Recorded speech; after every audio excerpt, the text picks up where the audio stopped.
দেখা যাচ্ছে স্ক্রিন? হুম হুম হুম আচ্ছা, গত ক্লাসে আমরা এগুলো পড়ছি না, যে পানি হুম দূষণ, মানে কিছু মানদণ্ড আছে, পানি ক্ষরতা এটা একটা মান থাকতে হবে, নির্দিষ্ট মান, নির্দিষ্ট রেঞ্জের মধ্যে মান থাকতে হবে। হ্যাঁ, যেমন হুম পানির পিএইচ এর একটা হুম নির্দিষ্ট মান থাকতে হবে। হ্যাঁ, তারপর পানির ডিও হুম একটা নির্দিষ্ট রেঞ্জের মধ্যে মান থাকবে, যেমন পানির ডিওর মান মেবি 4 থেকে 6 হইতে হয় এরকম।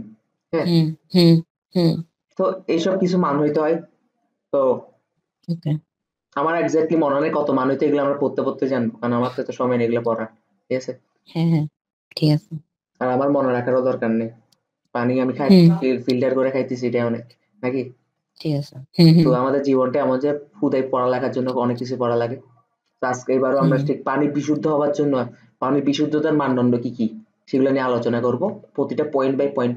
ওকে, হুম আমি আমার মনে রাখার দরকার নেই বলে তোর মনে রাখার দরকার নেই এমন না, তোর মনে রাখতে হবে। ঠিক আছে। হুম। আচ্ছা, এমসিকিউ তে আসে? এমসিকিউ তো আসে, সৃজনশীলও আসবে। ঠিক আছে, ঠিক আছে। তবে হুম। এমসিকিউর জন্য মাস্ট আচ্ছা। পানির ক্ষরতা, এটাকে কি বলে, হার্ডনেস অফ ওয়াটার, পানির পিএইচ অফ হুম ওয়াটার, দ্রবীভূত অক্সিজেন, মানে একটা পানিতে কি পরিমাণ অক্সিজেন দ্রবীভূত আছে। ঠিক আছে, এটাকে বলে ডিসলভড অক্সিজেন। ঠিক আছে, হুম তো তারপর হচ্ছে হুম প্রাণ রাসায়নিক অক্সিজেন চাহিদা, মানে বিওটি, বায়োলজিক্যাল অক্সিজেন হুম ডিমান্ড, রাসায়নিক হুম অক্সিজেন চাহিদা, সিওটি, কেমিক্যাল অক্সিজেন ডিমান্ড। আগের ক্লাসে হুম কি একটা যেন ডায়মন্ড বলছিলি, এটা ডায়মন্ডের সবগুলা ডিমান্ড হবে। ঠিক আছে, ওকে। মোট দ্রবীভূত কঠিন, টিডিএস, মানে পানিতে কি পরিমাণ কঠিন পদার্থ দ্রবীভূত আছে। ঠিক আছে, হুম। দ্রবীভূত মানে তো বুঝোস, মানে গোলানো আছে আর কি, বা হ্যাঁ হ্যাঁ। পানিতে আছে। আচ্ছা, তো মানে এই হুম জিনিসগুলোর উপর পানি বিশুদ্ধতার মানদণ্ড হিসাব করা হয়। পানিটা পানিটা কতটুকু হুম। বিশুদ্ধ, কতটুকু বিশুদ্ধ না, এগুলো আমরা এদের মানগুলো আমরা জানতে পারলে আমরা বুঝতে পারবো। ঠিক আছে, হ্যাঁ। তো প্রথম পয়েন্টে কি আসে, পানির ক্ষরতা। এখান থেকে ধর না এমসিকিউ মাস্ট।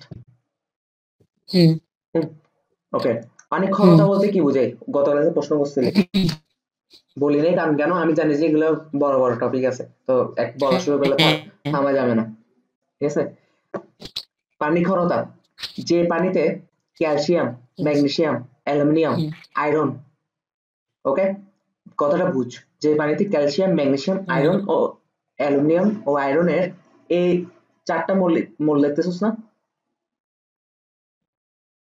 হ্যাঁ। এই চারটা মৌলের বাইকার্বনেট, নতুবা ক্লোরাইড, নতুবা সালফেট, অর্থাৎ ক্যালসিয়ামের সাথে যদি হুম বাইকার্বনেট যুক্ত থাকে, নতুবা ক্যালসিয়ামের সাথে যদি ক্লোরাইড যুক্ত থাকে, নতুবা ক্যালসিয়ামের যদি সালফেট যুক্ত থাকে, যে কোনো একটা যুক্ত থাকলে হবে। এটা তো একটা লবণ হচ্ছে, তাই না? লবণ বা যেটাই হোক, একটা হ্যাঁ। লবণ হচ্ছে তো। হুম। এরা যদি পানির সাথে দ্রবীভূত থাকে তাকে ক্ষার পানি বলে। ঠিক আছে, ওকে। তার মানে একটা ক্ষার পানির উদাহরণ কি, হুম অ্যালুমিনিয়াম বাইকার্বনেট হইতে পারে না, হুম। অ্যালুমিনিয়াম হ্যাঁ ক্লোরাইড হইতে পারে না, হ্যাঁ। তারপর হচ্ছে অ্যালুমিনিয়াম সালফেট হইতে পারে না, হুম। ক্যালসিয়াম সালফেট একটা লবণ যদি দ্রবীভূত থাকে এটাও ক্ষার পানি বলতে পারবো, ম্যাগনেসিয়াম ক্লোরাইড দ্রবীভূত হ্যাঁ। থাকলে, মানে এই চারটা মূলের বাইকার্বনেট, ক্লোরাইড, সালফেট, এরা এরকম যুক্ত লবণ যদি দ্রবীভূত থাকে।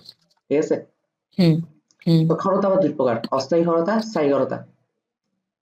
ওকে। অস্থায়ী ক্ষরতা কোনগুলা, অস্থায়ী নাম শুনে বোঝা যাচ্ছে কি স্থায়ী না, তার স্থায়ী মানে না। অবশ্যই এটা আমাদের জন্য ভালো হবে।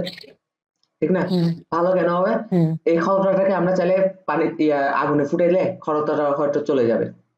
অস্থায়ী, আচ্ছা। কারণ খরচ আছে কি স্থায়ী না, বলেই দিচ্ছে স্থায়ী না, খরচটা চলে যেতে পারবে। হুম, আমরা হ্যাঁ। যদি উত্তপ্ত করি বা বয়লিং করি। হুম।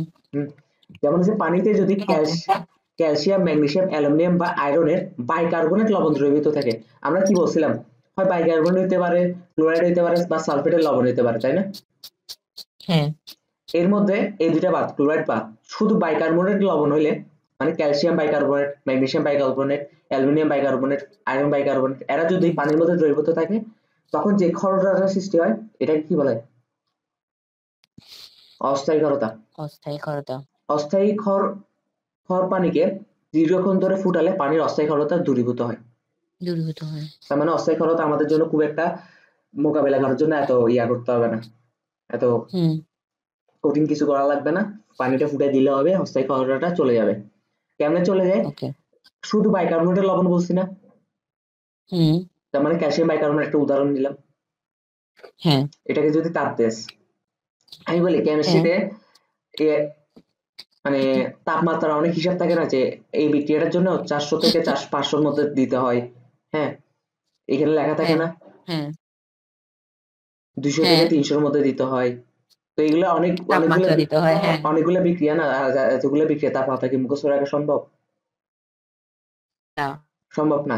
এটা যদি ফার্স্ট পেপার এগুলো মুখস্থ করা লাগে, বাট ফার্স্ট পেপারও যদি বাই চান্স তখন ডেল ডেল দিবি। ভুলে যাস, শুধু এটা হুম, এটা এটা লিখে দিবি, কাটার চান্স কম, কাটার চান্স কোনো নেই। কারণ স্যার নিজেই জানে যে এটার জন্য অ্যাকচুয়ালি এই ওকে। তাপমাত্রাটাই লাগে। ঠিক আছে, এটা তো ওরা বলতে পারবে না। হুম, দেখ ক্যালসিয়াম বাইকার্বনেট, ওকে। তো এটাকে তাপ দিলে কি হবে? এটা ছোটবেলার একটা বিক্রিয়া, ক্যালসিয়াম কার্বনেট তৈরি হবে, পানি তৈরি হবে, কার্বন ডাইঅক্সাইডটা উড়ে চলে যাবে। বিক্রিয়াটা ছোটবেলায় পড়ছিস না? ওকে পড়ছিস কিনা ওকে। বল? হুম বিক্রিয়াটা কেমন হয়েছে বলি। হুম কার্বনেটকে আমরা কোনো কিছুর সাথে কার্বনেট যুক্ত, CO3 যুক্ত, তার মানে বুঝতে হবে, স্ক্রিন হ্যাঁ স্ক্রিন দেখা যাচ্ছে না, হুম হ্যাঁ কোনো কিছুর সাথে কার্বন ডাইঅক্সাইড যুক্ত, তার মানে এটাকে দুই ভাগে ভাগ করতে হবে, দাঁড়াও। কার্বন ডাইঅক্সাইড, এখন দেখা যাচ্ছে। কার্বন ডাইঅক্সাইড আর অক্সিজেন। ঠিক আছে, হ্যাঁ হ্যাঁ বুঝতে পারছি? হ্যাঁ তো ক্যালসিয়াম, এটা অ্যাকচুয়ালি আমি বলবো যে মুখস্থ করা, ঠিক আছে, এত বুঝতে গেলে সমস্যা, হ্যাঁ কিছু জিনিস এগুলো মুখস্থ করা। এটা পারবো। মোট কথা ক্যালসিয়াম বাইকার্বনেট এভাবে ভাঙলে ক্যালসিয়াম কার্বনেট তৈরি হয়, পানি তৈরি হয়, কার্বন ডাইঅক্সাইড তৈরি হয়, শেষ। হুম ওকে ওকে, তাহলে এই যে একটু ফিল কর, এটা একটা ধর পাত্র, পাত্রের মধ্যে ক্যালসিয়াম বাইকার্বনেট হুম যুক্ত পানি আছে, তার মানে অস্থায়ী ক্ষারতা যুক্ত পানি। এখানে আমরা কি দিছি? হ্যাঁ তাপমাত্রা দিছি। তাপমাত্রা দেওয়ার কারণে কি হয়েছে? হুম অস্থায়ী ক্ষারতা বিদ্যমান এখানে, এটা তো বুঝলাম। দীর্ঘক্ষণ উত্তপ্ত করার পর এই যে ক্যালসিয়াম কার্বনেট তৈরি হয়েছিল না বিক্রিয়ায়, হুম হুম তাপ দেওয়ার ফলে, এটাকে তাপ দেওয়ার ফলে ক্যালসিয়াম হুম কার্বনেট পানি আর তৈরি হয়েছিল না, কার্বন ডাইঅক্সাইড। হ্যাঁ হ্যাঁ হ্যাঁ ওই যে হ্যাঁ ক্যালসিয়াম কার্বনেটের একটা চুন বা লবণ, হুম তো হুম ক্যালসিয়াম কার্বনেট গুলো নিচে অধঃক্ষিপ্ত হয়ে যায়, হ্যাঁ কার্বন ডাইঅক্সাইড বের হয়ে যায় বাতাসে, হুম কারণ হুম কার্বন হুম ডাইঅক্সাইড তো গ্যাস। বাকি থাকে হ্যাঁ কি? পানি থাকে না বাকি, H2O। হ্যাঁ তো H2O বিশুদ্ধ হ্যাঁ অবস্থায়, বিশুদ্ধ অবস্থায় পড়ে থাকে, ওকে তার মানে বিশুদ্ধ হয়ে গেছে না। হ্যাঁ তার মানে অস্থায়ী ক্ষারতাকে কেমনে দূর করতে হয় এটা বুঝতে পারছি। হ্যাঁ স্থায়ী ক্ষারতা, পানিতে ক্যালসিয়াম, ম্যাগনেসিয়াম, অ্যালুমিনিয়াম, আয়রনের ক্লোরাইড বা সালফাইড লবণ যদি দ্রবীভূত থাকে, তাহলে সে দ্রবীভূত থাকার কারণে যে ক্ষারতার সৃষ্টি হবে সেটা কিসের ক্ষারতা হবে? স্থায়ী ক্ষারতা হবে। স্থায়ী করতে। বুঝতে পারছি? হ্যাঁ মানে হ্যাঁ ক্যালসিয়াম, ম্যাগনেসিয়াম, অ্যালুমিনিয়াম আর আয়রনের ক্লোরাইড বা সালফেট লবণ দ্রবীভূত থাকবে। হ্যাঁ আর যদি বাইকার্বনেট লবণ দ্রবীভূত থাকে তাহলে কি হবে? অস্থায়ী ক্ষারতা। অস্থায়ী। এগুলো কিন্তু এমসিকিউতে আসবে। ওকে স্থায়ী ক্ষারতাকে পারমুটিক প্রণালী দ্বারা দ্রবীভূত করা হয়। এটা তোদের ইন্টারভিউ বইতে নাই, তবুও আমি বুঝাই দিচ্ছি, ঠিক আছে? আচ্ছা আচ্ছা এটা কিন্তু ইন্টারভিউ বইতে নেই। ওকে আর পারমুটিক প্রণালী কি? পারমুটিক প্রণালী হলো একটি ল্যাটিন শব্দ যার অর্থ হলো বিনিময়। হয়। কিন্তু কেমিস্ট্রিতে পারমুটিক প্রণালী বলতে বোঝায়, যেমন সোডিয়াম পারমুটেট হলো একটা যৌগ, যৌগটার নাম কেমন হবে? হুম এমন একটা যৌগ যেটা হচ্ছে পানিতে দ্রবণীয়, পানিতে চাইলে দ্রবণীয়, ওকে। হুম আর হুম যৌগটার সংকেত কি হবে? সোদক, সোডিয়াম, অ্যালুমিনিয়াম, অর্থসিলিকেট, এটা হচ্ছে যৌগটার সংকেত। Sodium aluminium. ওকে এখন যদি তোকে আমি বলি ম্যাগনেসিয়াম পারমুটেটের সংকেত কি, দেখি বলতো ম্যাগনেসিয়াম পারমুটেটের সংকেত কি হবে? সোডিয়াম ম্যাগনেসিয়াম অ্যালুমিনিয়াম অর্থ কি? সিলিকেট কে কি হবে? অর্থসিলিকেট। অর্থ সিলিকেট। যদি হ্যাঁ বলি অ্যালুমিনিয়াম পারমুটেটের সংকেত কি? ওই তো। তো এখানে তো দুইবার হ্যাঁ, অ্যালুমিনিয়াম হবে যে। দুইবার বলবি, আচ্ছা সোডিয়াম অ্যালুমিনিয়াম অ্যালুমিনিয়াম অর্থ সিলিকেট। তো এটাই। এখানে অ্যালুমিনিয়ামটা আসছে কেন? এটা পারমুটেটের সংকেত। ও আচ্ছা তাহলে ওখানে সোডিয়াম, অ্যালুমিনিয়াম তাহলে থাকে। হ্যাঁ, তাহলে সোডিয়াম পারমুটেটের ওকে সংকেত কি হবে? সোডিয়ামটা জাস্ট সোডিয়াম লেগে যাবে নাম হিসেবে, হ্যাঁ এটাই। হ্যাঁ হ্যাঁ মোট কথা সোডিয়াম হ্যাঁ কেন লাগবে? শুধু ধাতুর কথাই বলতেছি, দেখছস? আমি বলছি ম্যাগনেসিয়াম, হুম সোডিয়াম, পটাশিয়াম, যে গ্রুপ 1 আর গ্রুপ 2 হুম ধাতুগুলাই লাগবে শুধু।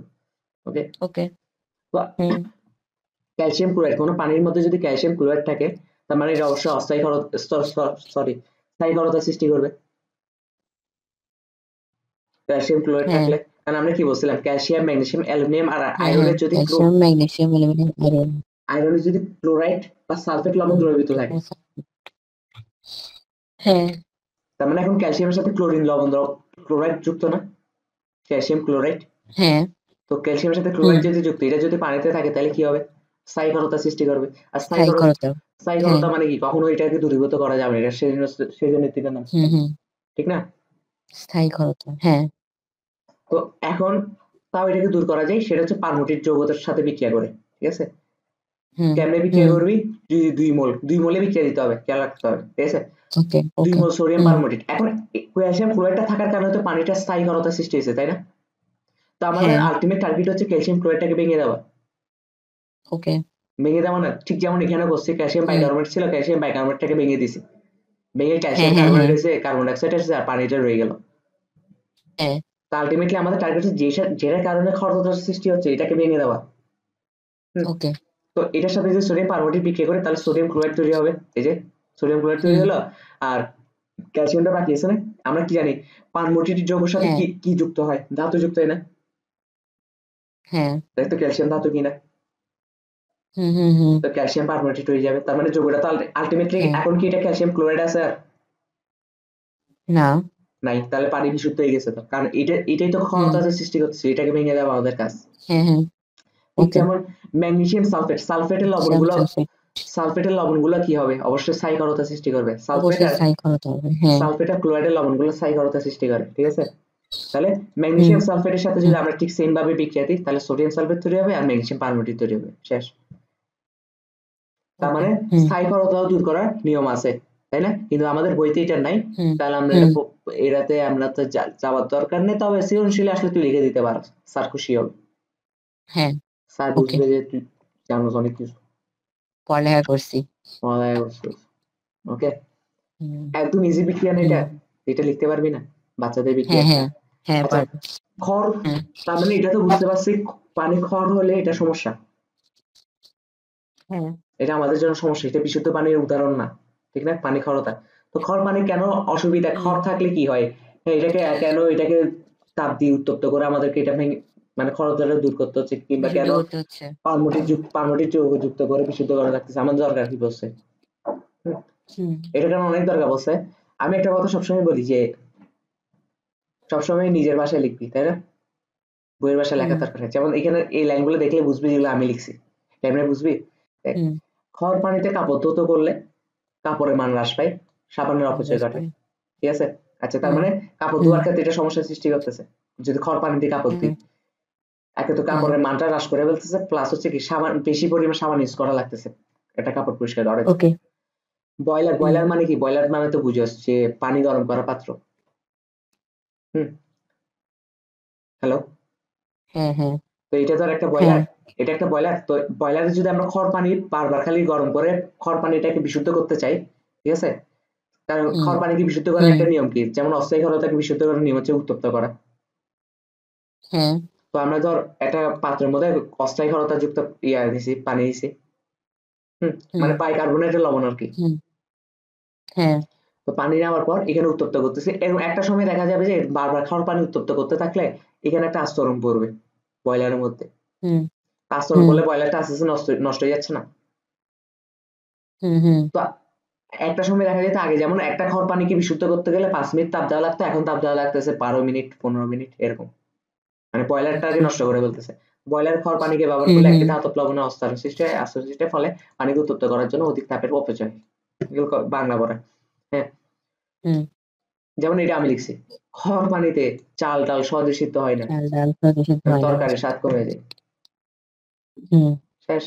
ঠিক আছে, মানে লিখে দিবি, বাংলা কথা লিখতে আর কি। তারপর কি, খাওয়ার পানি খাওয়ার জন্য ক্ষতিকর না, হুম এগুলো লিখে দিবি। ওকে খাওয়ার পানি মানে কি লবণ দ্রবীভূত আছে, তাই না? হ্যাঁ, তো পানিতে লবণের পরিমাণ বেশি থাকলে এটা খেতেও ক্ষতিকর, অতিরিক্ত লবণ খাওয়া। মিষ্টি খাইতে হবে। হুম। হ্যাঁ, খাবার পানির স্বাদ, পানিতে এমন স্বাদ নাই, পানির গুণগত মান হ্রাস করে, এটা লিখে দিতে পারবি। মানে যেটা আছে হুম।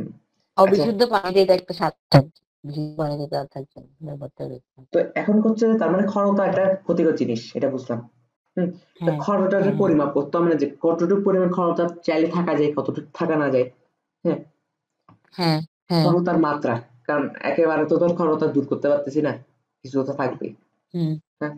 হুম, তো ক্ষরতার মাত্রাটা কতটুকু থাকতে ভালো হয়, একটু থাকতে ভালো হয়, আর ক্ষরতার মাত্রাটা কিভাবে হিসাব করা হয় এগুলো নিয়ে একটু আলোচনা করি। 1 লিটার হুম, নমুনা পানিতে, ধর আমরা একটা নমুনা পানি নিচ্ছি, একটা পাত্র নিচ্ছি, এখানে পানি ডাললাম 1 লিটার। হ্যাঁ, ঠিক আছে, নমুনা পানি, নমুনা পানি মানে কি, যেটাকে আমরা পরীক্ষা করবো এখানে ক্ষরতা আছে কি নাই, আচ্ছা, কতটুকু আর থাকলে হ্যাঁ, কতটুকু আছে, এটাকে নমুনা পানি বলে। ওকে, মানে নমুনা পানিকে হুম, পরীক্ষা হুম, করাটাকে নমুনা পানি বলে, যে পানিটাকে পরীক্ষা করতেছে। ওকে, তাহলে এরকম হুম, একটা 1 লিটার নমুনা পানিতে যত মিলিগ্রাম, হিসাবটা অবশ্যই কত কত ইয়াতে হবে, এককে হবে, হ্যাঁ, হিসাবটা অবশ্যই মিলিগ্রাম, মিলিগ্রাম এককে হবে। মিলিগ্রাম, হ্যাঁ, 1 লিটার নমুনা পানিতে, তার মানে হিসাবটা অলওয়েজ হবে যে প্রতি লিটার পানিতে হুম, কত মিলিগ্রাম লবণ মিলিগ্রাম পার বিদ্যমান লিটার, থাকে, ওই নমুনা পানির ক্ষরতা মাত্রা হ্যাঁ, বলে, ওইটাই পানির ক্ষরতা মাত্রা। হ্যাঁ, তার মানে ক্ষরতা মাত্রার হ্যাঁ, একক হচ্ছে যে, তার মানে এটা এটা হচ্ছে যে থার্ড চ্যাপ্টারে পড়া পরিমাণগত রসায়নের, এখানে অনেক আছে যা পড়াবো হুম, বেশিরভাগ পরিমাণগত রসায়নের, ঠিক আছে, অনেকটা পরিমাণগত আচ্ছা, রসায়নের একটা টপিক ক্লিয়ার হয়ে যাবে, কারণ এই আচ্ছা, এইসব টপিক থেকেও ম্যাথ আসে, ঠিক আছে, হুম, এসব হুম, টপিক থেকে ম্যাথ আসবে, ম্যাথটা কিভাবে আসবে, পরিমাণগত রসায়নের সাথে কি একটা লিঙ্ক রেখে, মানে 2 চ্যাপ্টার একসাথে একটা কম্বাইন বুঝছি, করে একটা ম্যাথ দিবে, হুম, হুম, হুম, ঠিক আছে। তাহলে বুঝছি, হ্যাঁ, পরিমাণগত রসায়নের একটা টার্ম আছে যে মিলিগ্রাম পার লিটার কে পিপিএম লেখা যায়, সংক্ষেপে কি লেখা যায়, হুম, পিপিএম লেখা যায়। পার্টস পার, হ্যাঁ, পার্টস পার কি রে, মিলি পার্টস পার মিলিয়ন। আর মিলিয়ন, হ্যাঁ, পার্টস পার মিলিয়ন, হ্যাঁ, তাহলে আমি যদি বলি 10 মিলিগ্রাম পার লিটার, এটাকে আমরা বলতে পারি 10 ppm। ওকে, 10 ppm, কারণ মিলিগ্রাম হ্যাঁ, পার লিটারটাকে সংক্ষেপে কি বলে, মানে সংক্ষেপে না, এটার আরেকটা নাম ppm, ঠিক আছে। অপর নাম হচ্ছে ppm, অপর নাম না, অ্যাকচুয়ালি এটা আমি তোকে বুঝাবো। আচ্ছা ধর, এটা এখনই বুঝাই দিই, ঠিক ওকে, আছে। ppm আচ্ছা, equivalent milligram per litre, equivalent লিখছি, আমি কি সমান হুম, চিহ্ন লিখছি, তুই হুম, কিন্তু এটা লিখতে পারবি না যে না, ppm is equal milligram per litre. ব্যাপারটা কেমন আমি তোকে আচ্ছা, বুঝাই। হুম, তো ধর তুই রিক্সাওয়ালাকে, তুই এক জায়গা থেকে হুম, আরেক জায়গায় গেলি, ওকে, হুম, হুম, তোর রিক্সাওয়ালা ভাড়া চাইছে 20 টাকা, খুব ভালো, তুইও হুম, 20 টাকা দিয়ে উঠলি, 20 টাকা দিয়ে পৌঁছাইলি হুম, তোর হুম, গন্তব্যস্থানে। গন্তব্যস্থানে পৌঁছাবার পর হুম, তুই রিক্সাওয়ালাকে 20 টাকা না দিয়ে দোকান থেকে একটা 20 টাকা চিপস কিনে দিছিস, ঠিক আছে। হুম, তাহলে হুম, আলটিমেটলি রিক্সাওয়ালা পাইছে কত, 20 টাকাই তো পাইছে, 20 টাকাই পাইছে, কিন্তু চিপসের টাকা কি সেম? টাকা তো পায় নাই, না, এটাই। তো ppm আর মিলিগ্রাম পার লিটার তো সেম, মানে ইকুইভ্যালেন্ট চিহ্ন দ্বারা এটা বুঝে, মানে সেম বাট সেম না, ওই যে একটা কথা আছে না, সেম বাট সেম না। হ্যালো, বুঝছি, বুঝতে একই হয়ে পারছি, একই না, হুম, বুঝতে পারছি। Same same but different, hmm. Hello, হ্যাঁ শুনতেছি। হ্যাঁ, হ্যাঁ, ওকে, হ্যাঁ, হ্যাঁ, তাহলে ওকে, আলটিমেটলি পানি হুম, ক্ষরতার মাত্রাটা ppm এ হিসাব করা হয়, ওকে, হুম, হুম, তার মিলিগ্রাম পার লিটার মানে ppm। আচ্ছা, এখন আমাদের অঙ্ক করতে ওকে, হবে, ম্যাথ আসবে, তো ম্যাথটা করার আগে ওকে, আমাদেরকে এই টপিকটা পড়া লাগবে। হুম, এটা তো ইয়ের পরিমাণগত রসায়ন, ভেরি গুড, পরিমাণগত রসায়নের একটা টপিক। তো আমরা পরিমাণগত রসায়ন যেহেতু ওভাবে হ্যাঁ, পড়ি নাই, তো আমাদের এত পড়া লাগবে না, হুম, জাস্ট যে টপিকটা পরিমাণগত রসায়নে বুঝাই দিচ্ছি ওইটাই বুঝবি। তাহলে এটা তোর হুম, লাভ হবে, যখন ওকে, পরিমাণগত রসায়ন পড়বি তখন কি এটাও ক্লিয়ার হয়ে যাবে, মানে কারণ এটা তো আগে থেকে ক্লিয়ার হ্যাঁ, করে হ্যাঁ, দিচ্ছি আমি এখনই, ঠিক আছে। হ্যাঁ, ঠিক আছে, হুম, অঙ্ক অঙ্ক করার ক্ষেত্রে দেখবি পার্সেন্টেজ দেওয়া থাকবে একটা, W/V ব্র্যাকেটে দেওয়া থাকবে, HCl দ্রবণ, এরকম একটা প্রশ্ন দেওয়া থাকবে। হুম, হ্যাঁ, এখানে আচ্ছা, এমন না যে এখানে প্রশ্ন সবসময় HCl দ্রবণে লেখা থাকবে, এখানে অন্য দ্রবণও লেখা থাকতে পারে। আমাদের মেইন টার্গেট হচ্ছে যে হুম, এই যে 10% W/V, এটা দ্বারা কি বুঝাইলো, আচ্ছা, এটা দ্বারা এটা বুঝাই, W মানে কি ভর না, হ্যাঁ, আমরা কি জানি n সমান w/m। আর আয়তন ওজন, W1 হচ্ছে ওজন। m হচ্ছে প্রকৃত আণবিক ভর বা পারমাণবিক ভর যেটা, আর w হচ্ছে যেটা হ্যাঁ বিক্রিয়া ইউজ হচ্ছে বা প্রশ্নে ইউজ হচ্ছে। হ্যাঁ তাহলে হ্যাঁ w মানে অ্যাকচুয়ালি কি বোঝাচ্ছে? ভরই বোঝাচ্ছে, হ্যাঁ হ্যাঁ ভর বোঝাচ্ছে। আর v মানে কি? হুম, আয়তন বোঝাচ্ছে। আয়তন। তার মানে w/v বলতে কি হ্যাঁ বোঝাচ্ছে? 1000 মিলিলিটারে, 1000 হ্যাঁ মিলিলিটারকে চাইলে আমরা 1 লিটার বলতে পারি, ঠিক না? হ্যালো, হ্যালো, হ্যাঁ হ্যাঁ 1000 মিলিলিটারকে আমরা 1 লিটার বলতে পারি না? হ্যাঁ কিন্তু আমরা বলবো না, কারণ এটা নিয়ম না আর কি। w/v কে আমরা এভাবে বলি। হ্যাঁ, w/v ঠিক কে আছে। আমরা বলি যে 1000 মিলিলিটার HCl দ্রবণে 10 গ্রাম বুঝলাম। HCl দ্রব আছে। তার মানে 10% w/v বলতে কি বুঝলি? 10% মানে হচ্ছে কি, এই তো 100 ml HCl এ আচ্ছা, 10 সরি গ্রাম sorry sorry sorry hydrochloric acid. Sorry sorry কি? এটা 1000 না তো, এটা 100। হ্যাঁ, দেখছস? এটা তো পার্সেন্টেজ হিসাবে আর কি। হ্যাঁ, তাহলে 1 দেখছস? মিলিলিটারে। হুম ভুল না করলে শিখবি না। হুম 1000 কি ভুলেও লেখা যাবে না। হ্যাঁ হ্যাঁ, তোকে আমি ক্লু দিছিলাম, তাও বুঝলি না। আমি তো চোখেই দেখি না, এখন দেখছি যেটা 100 যখন তুমি তোকে আমি বলছো। বলছি না যে আমরা বলবো না মিলিলিটারকে লিটার বলবো না? কেন বলবো না? কেন 1000 মিলিলিটারকে হুম আমাদের হুম লিটার বলার কে মানা করছে? কেন বলতে পারবো না? এটা নিয়ম, বলতে পারবো অবশ্যই। কিন্তু ক্লু হচ্ছে যে এটা আচ্ছা। 1000 মিলিলিটারই না। এটা কি? এটা হচ্ছে 100 মিলিলিটার। 100। হুম হুম। তো 100 মিলিলিটারকে আমরা 1 লিটার বলতে পারবো? পারবো না। না, এই যে এর নরমালি, পরেরগুলো আমি বুঝছি। তারপর হচ্ছে কি, এরপর এগুলো তো বুঝছস। তাও হ্যাঁ হ্যাঁ। একবার রিডিং পড়াই দিই। তার মানে আচ্ছা। নিচে যেটা থাকবে এটা অলওয়েজ 100 হবে। হ্যাঁ তাহলে w/w, তার মানে wটা এখানে তো দুটাই ভর, ঠিক না? হুম আর উপরে যেটা থাকবে, হ্যাঁ উপরেরটা হচ্ছে এখানে পার্সেন্টেজ যেটা আছে এটার পরিমাণ। 100 গ্রাম হুম HCl হুম দ্রবণে 10 গ্রাম HCl দ্রব আছে। 10% VB বলতে কি হুম বোঝায়? তার মানে নিচেটা 100 হবে। 100 100, ml 100 ml এ HCl 10 দ্রব আছে ml 10 ml, ml। 10 ml। হ্যাঁ, শুধু এইটাই হ্যাঁ হিসাব রাখতে হবে। হুম এই টাইপের অঙ্কগুলোতে হিসাবগুলো কিসে হয়? ml আর গ্রামে, হ্যাঁ ml আর গ্রামে। ওকে? ওকে। আচ্ছা, তোকে থার্ড চ্যাপ্টার সাজিদ কি কি পড়াইছে একটু বলিস তো, কারণ আমি ওখান থেকে কন্টিনিউ করবো। টাইট্রেশন পর্যন্ত। মানে টাইট্রেশন, আমি টাইট্রেশন সহ পড়াবো আর কি, এটা বুঝছি মানে একটুক না। হ্যাঁ হ্যাঁ হ্যাঁ আচ্ছা, হ্যাঁ। আয়োডিমিতির অঙ্ক টঙ্ক করাইছে? এগুলো তো মনে হয় লাস্টের দিকে, এগুলো করাবার কথা না এখন। না। আচ্ছা, ঠিক আছে। স্টোকিওমেট্রি আর কি, ওগুলো করাইছে? হুম হুম, ওগুলো করাইছে। ম্যাথ গুলো তো তুই বলে পাত্তি বলে আমাকে বলছে। তখন তো পারতাম, এখন কি জানি। আচ্ছা, ভুলে গেছি তো।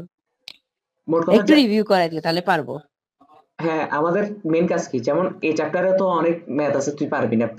তোর কি মনে হয় চার্লসের সূত্র, বয়সের সূত্র এত ইজি? হ্যাঁ, আমার তো ইজি লাগে, পারবো যা। কি মনে করতেছো কিছু তুমি? ম্যাথ আছে এগুলা কঠিন আছে, ঠিক কিছু আছে? কিছু পারবো না হয়তো, যেগুলো ওই বুয়েটে আসছে বা ওই যে সিকে হ্যাঁ, বুয়েটে আসছে, ও- ওগুলো পারবো না। ওগুলো আমি বুঝাই দিব, কিন্তু আমি ওগুলো আগে বুঝাচ্ছি না, আমি বুঝাচ্ছি আগে চ্যাপ্টার লাস্ট অংশ। কারণ কেন? বেসিক। হ্যাঁ চ্যাপ্টার লাস্ট অংশ এই কারণে বুঝাচ্ছি, ওগুলা থেকে ওগুলো যেহেতু আগে পড়া আছে, ওগুলো একবার দেখলে হয়তো একটু কভার দিতে পারবি, কিন্তু এগুলো তো পারবি না। হ্যাঁ। তো আমাদের আর আগে ওগুলো তো এইচএসসি লেভেলে আসবে, ঠিক আমার তো এখন তো বুয়েট লেভেলে কোয়েশ্চেন আসবে না। ঠিক সেম কাজটা আমি এত করবো থার্ড চ্যাপ্টারে। আগে লাস্ট পার্ট শেষ করে ঠিক দেন আছে, প্রথম পার্টে আসবো। তারপরে। হ্যাঁ, যদিও আমার 27 তারিখ কেমিস্ট্রি পরীক্ষা। যদিও থার্ড চ্যাপ্টার এটা করা উচিত না, হুম কারণ থার্ড চ্যাপ্টারে শুরু থেকে অনেক বেসিক অঙ্ক, স্টেপ বাই স্টেপ করতে করতে করতে করতে আস্তে আস্তে কঠিনের দিকে যাইতে যেতে জারণ বিজারণ অঙ্কতে গেছে, ঠিক আছে? তো প্রথম দিকে ম্যাথ গুলা হ্যাঁ। না বুঝলে কখনো ওগুলা বুঝার কোনো চান্সই নেই, মানে একটার সাথে একটা লিঙ্ক। তাহলে কয়েক তো ফার্স্টে একটা ক্লাসে না হলে একটু রিভিউ করে দিও। আর থার্ড চ্যাপ্টার যে একটু কঠিন জিনিসপাতি আছে এটা এখন বুঝবি, কারণ এখানে যখন অঙ্ক শুরু হবে, আয়োডিমিতির অঙ্ক টঙ্ক শুরু হবে, ঠিক আছে? প্রথম সহজ অঙ্ক দিয়ে শুরু করি, একদম সহজ অঙ্ক খরতা দিয়ে। হ্যাঁ, হ্যাঁ। কারণ সবসময় সহজ অঙ্ক দিয়ে শুরু করতে হয়। কোনো পানির হুম নমুনাতে এত পার্সেন্ট w/w আছে, তার মানে কি নিচেরটা কি 100 গ্রামে এত গ্রাম ক্যালসিয়াম কার্বনেট আছে। ওই পানি খরতার মাত্রা ppm এককে নির্ণয় করো। ওকে। এখন কি আমি ম্যাথগুলো করবো? তাহলে আমি তো পিডিএফ দিয়ে দিব। এখন করতে গেলে তো আমি তোকে শেষ করতে পারবো না। হ্যাঁ ঠিক আছে। আজকে চ্যাপ্টারে একদম লাস্ট পার্ট পর্যন্ত শেষ হয়ে যাবে, ঠিক আছে? আচ্ছা। তারপর হুম। গ্রিন হাউস নিয়ে কথাবার্তা কম হয়েছে, কথা তো বলি নাই, গ্রিন হাউসের পার্টটা কালকে আর একটা ক্লাস নিব। আচ্ছা। হুম। তোর কিন্তু এই চ্যাপ্টার ফুল ক্লিয়ার। আচ্ছা। আর একটা ক্লাস নিব, কেন বলতো? কারণ চার্লসের সূত্র বয়সের সাথে এগুলো তোকে করাই আসি। হ্যাঁ। কিন্তু তারপরও আমি আরেকটা ক্লাস নিব ওগুলার উপর, জাস্ট ওগুলা জাস্ট দেখাই দিই একবার, কারণ ওগুলো তো তোর ক্যাচ করতে সময় লাগবে না। না ওগুলো সময় লাগবে না। ঠিক আছে, তাহলে এই চ্যাপ্টারে কিন্তু আমি ফুল একদম প্রো লেভেলে ক্লিয়ার করা যাওয়ার মতো কাজই করতেছি, ঠিক আছে? ঠিক আছে। যেমন হুম। ফোর্থ চ্যাপ্টারটা করছি, হুম। তাহলে আমি আশা আমার পাশেরটাও জৈব যৌগ করতেছে না, তার মানে জৈব না যৌগ জৈব জগৎ তো আমার প্রশ্নই ওঠে না এখন, কেন জৈব জগৎ? অসম্ভব, অসম্ভব এখন জৈব যৌগ। আমি সেজন্যই তোকে আমি ওকে বলেছি আগেগুলোতে প্রো হয়ে যাবো, ওগুলো জৈব যৌগ, এখন মাথা ঘামায় লাভ নেই। তুই বুঝতেছিস আমি জৈব জগৎ ছাড়া আমি অ্যাডমিশন লাইফে পাস করছি, এমন হয়ে গেছে। তার মানে জৈব জগৎ ইজ নট নেসেসারি, ঠিক আছে? তবে যদি হ্যাঁ, বাকি সবগুলো একদম ভালোভাবে পারি। যদি হ্যাঁ, জৈব জগৎ অবশ্যই লাগবে, অবশ্যই ওকে। লাগবে। কার জন্য? অ্যাডমিশনের জন্য, অ্যাডমিশনের জন্য। ঠিক আছে? কিন্তু এইচএসসি তে তো পাস করার জন্য জৈব জগতের কোনো দরকারই নেই, ঠিক হ্যাঁ, আছে? জুনের 25 তারিখ থেকে মনে হয় এসেছি। আর তোকে তো আমি বলছি, আমার প্ল্যান বলছি যে জৈব জগৎ তো শেষ হবে, হ্যাঁ একদম আরামসে শেষ হ্যাঁ হবে, হ্যাঁ ঠিক আছে? হ্যাঁ। যখন তোর কোনো প্রেশারই থাকবে না, তুই শুধু জৈব জগৎই পড়বি জীবনে। ওকে। আর বাকি চ্যাপ্টার গুলো আমি জাস্ট পরীক্ষা নিব, কারণ ততদিন আমার শেষ হয়ে যাবে সিলেবাস। তোর মেবি ফার্স্ট, হ্যাঁ তোকে ফার্স্ট পেপার একটু কম পড়ানো হয়েছে।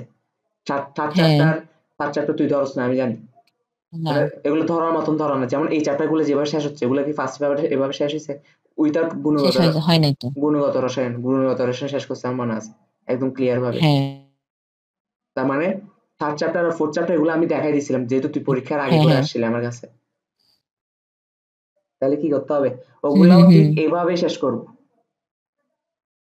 ঠিক আছে। তখন তোর মুখ থেকে আমি শুনবো যে কেমিস্ট্রির মতন ইজি জিনিস আর জীবনে নেই, দেখিনি আমি। ঠিক আছে। কেমিস্ট্রি বলে মানুষ ভয় পায় বলে, মানে পাগলা কুত্তা কামড়াইলে কি হয়? ভয় তো লাগে।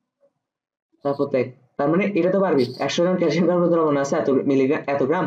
কিন্তু হ্যাঁ আমাদের পারবো। হিসাবটা অলওয়েজ কিসে করতে হবে? যেহেতু পিপিএম বের করবো, পানির ক্ষরতা কিসে বের করতে হয়? হ্যাঁ, পিপিএম বের করতে হয়। তাহলে আমরা শুরুতে হিসেবে গ্রামটা বের করতে হবে। গ্রামটা মিলিগ্রামে নিয়ে যাই, মিলিগ্রামে নিয়ে যাবো, প্রবলেম হ্যাঁ। তো নাই। তাহলে এক না। হাজার গ্রামে 1000 গ্রাম ক্যালসিয়াম কার্বনেট আছে এত। কারণ কেন? হ্যাঁ। আমাদেরকে বের করতে হবে কি, পিপিএম মানে কি? পিপিএম মানে হচ্ছে মিলিগ্রাম পার লিটার, তাই না? আর হ্যাঁ। এখানে কিন্তু ব্যাপার আছে, ইকুইভ্যালেন্টের ব্যাপার আছে, একটু বুঝ। হুম। হ্যাঁ বলো। লিটারকে আমরা চাইলে এটা বলতে পারি না, মিলিগ্রাম পার 1000 লিটার, 1000 মিলিলিটার হ্যাঁ বলতে পারি। হ্যাঁ। তার মানে আমাদেরকে আলটিমেটলি এই ফর্মেট আনতে হবে, কারণ পিপিএম হ্যাঁ। মানে মিলিগ্রাম পার লিটার। হুম এখন এই ফর্মেটে আনার জন্য আমরা তো সরাসরি আনতে পারবো না, এই ফর্মেটে আনার জন্য আমাদেরকে আগে এই ফর্মেটে নিতে হবে, এমএলএ আনতে হবে হুম ব্যাপারটা, হুম লিটারকে। কেন এমএলএ আনতে হবে এখন বুঝবি। 1 গ্রাম ইকুইভ্যালেন্ট টু 1 ml। আমি কিন্তু আবার হ্যাঁ। ইকুইভ্যালেন্ট বুঝিয়ে দিচ্ছি, এটা কিন্তু সমান চিহ্ন না। হুম। এটা কখনো বলতে পারবি না 1 গ্রাম সমান 1 ml। হ্যাঁ। এটা হচ্ছে 1 গ্রামের পরিমাণ, যেটা 1 ml এর পরিমাণও সেটা, এটা বুঝাই। সেটা। হ্যাঁ। তার মানে এই এই গ্রামকে তো এমএল বানাবার কোনো নিয়ম নেই, কোনো সূত্র না আছে? না না না সূত্র নেই। না। কিন্তু একটা সূত্র আছে যে 1 গ্রাম ইকুইভ্যালেন্ট 1 ml, তার মানে 100 গ্রাম ইকুইভ্যালেন্ট 100 ml, 1000 গ্রাম 100 ml, হ্যাঁ। Equivalent 1000 ml। হ্যাঁ তার হ্যাঁ। মানে আমরা যদি 1000 গ্রামে কত গ্রাম আছে এটা বের করে ফেলতে পারি, তার মানে আলটিমেটলি এটা হুম। বের হচ্ছে যে এটা আছে যে 1000 1000 ml। ml আছে। আর হুম কত মিলিগ্রাম, কত 1000 ml আছে, এটাই তো পিপিএম। হুম। পিপিএম বেড়ে গেছে না? হ্যাঁ তো এটাই পানি খরতার মাত্রা। বুঝছি। এখন কি বলবি নাকি যে গ্রাম থেকে মিলিগ্রামে কেমনে নিচ্ছে জানোস না? না। এটা কি বলবো? মানে এটা বুঝে দেওয়া লাগবে? না। আচ্ছা, ওকে। তাও বুঝিয়ে দিই। 10 × 3 দিয়ে গুণ করলে তো 1 গ্রাম সমান 1000 মিলিগ্রাম, 1000 মিলিগ্রাম। ঠিক না? হুম। তার মানে 7.5 গুণ 10⁻³ গ্রামকে যদি মিলিগ্রামে নিতে চাই, মিলিগ্রাম যেহেতু গ্রামের থেকে ছোট, হুম তার মানে 1000 দিয়ে গুণ হবে 10 হুম to the power 3। এখন 10 inverse 3 R 10 to the power 3 কাটাকাটি গেলে আলটিমেটলি থাকে 7.5 মিলিগ্রাম। হুম তো এখানে 75 দিছে কেন? 75 কেন হবে?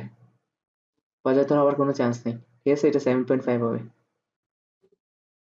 হুম তোর কি মনে হয় কোনো চান্স আছে? তুই দেখ, আমি অনেক টায়ার্ড, কিন্তু আমি 2 রাত এখানে ঘুমাই। দেখো হুম। 100 গ্রামে 7.5 মিলিগ্রাম, 1000 গ্রামে 75। ও আছে না আবার। 1000 ml না, এটা 75ই হবে, ঠিক হ্যাঁ, আছে তো। ভেরি গুড, তাহলে তোমার ওই ওই হিসাবটা 75 হবে যে। বেসিক, ঠিক আছে, হুম খুশি হলাম। Thank you. যা, আমি কিন্তু অনেক ভুল করবো আজকে, ইচ্ছা করে অনেক ভুল করবো, আচ্ছা তোর আচ্ছা বুঝতে হবে। এই আচ্ছা। টেকনিকটা কার থেকে শিখছি বলতো? আমি বলে দিই, কার থেকে? কারণ আমি বলি না। হিমেল ভাই। না, হিমেল ভাই তো আমার গুরু, ঠিক আছে, এটা ঠিক আছে, এটা হ্যাঁ। এটা কি হিমেল ভাই থেকে শিখি না, এই টেকনিক শিখছি অপূর্ব ভাই থেকে, ঠিক আছে। ও হ্যাঁ হ্যাঁ হ্যাঁ হ্যাঁ, উনি এটা করে। ঠিক আছে, ঠিক, এটা উনি করে। ইচ্ছা করে অঙ্কটা ফুল ভুল আমি করবে, হ্যাঁ আবার এমন হ্যাঁ ভাবে তারপরে বলে। কথা বলবে মনে হবে যে আসলে বিশ্বাসযোগ্য একটা কথা বলতেছে, ঠিক আছে, ভুল হ্যাঁ অঙ্কটাকে। হ্যাঁ হ্যাঁ তারপর হচ্ছে দেখায় যে হ্যাঁ, তার মানে এইটা আসলে এটা উচিত। উনি করে। তো বেসিক ঠিক আছে কিনা এটা হ্যাঁ। দেখার জন্য। হুম। ওকে, তাহলে এই অঙ্কটা বুঝাইতে পারছি আসিম, আশা করি। হ্যাঁ হ্যাঁ হ্যাঁ। ওকে, পানির পিএইচ, পানির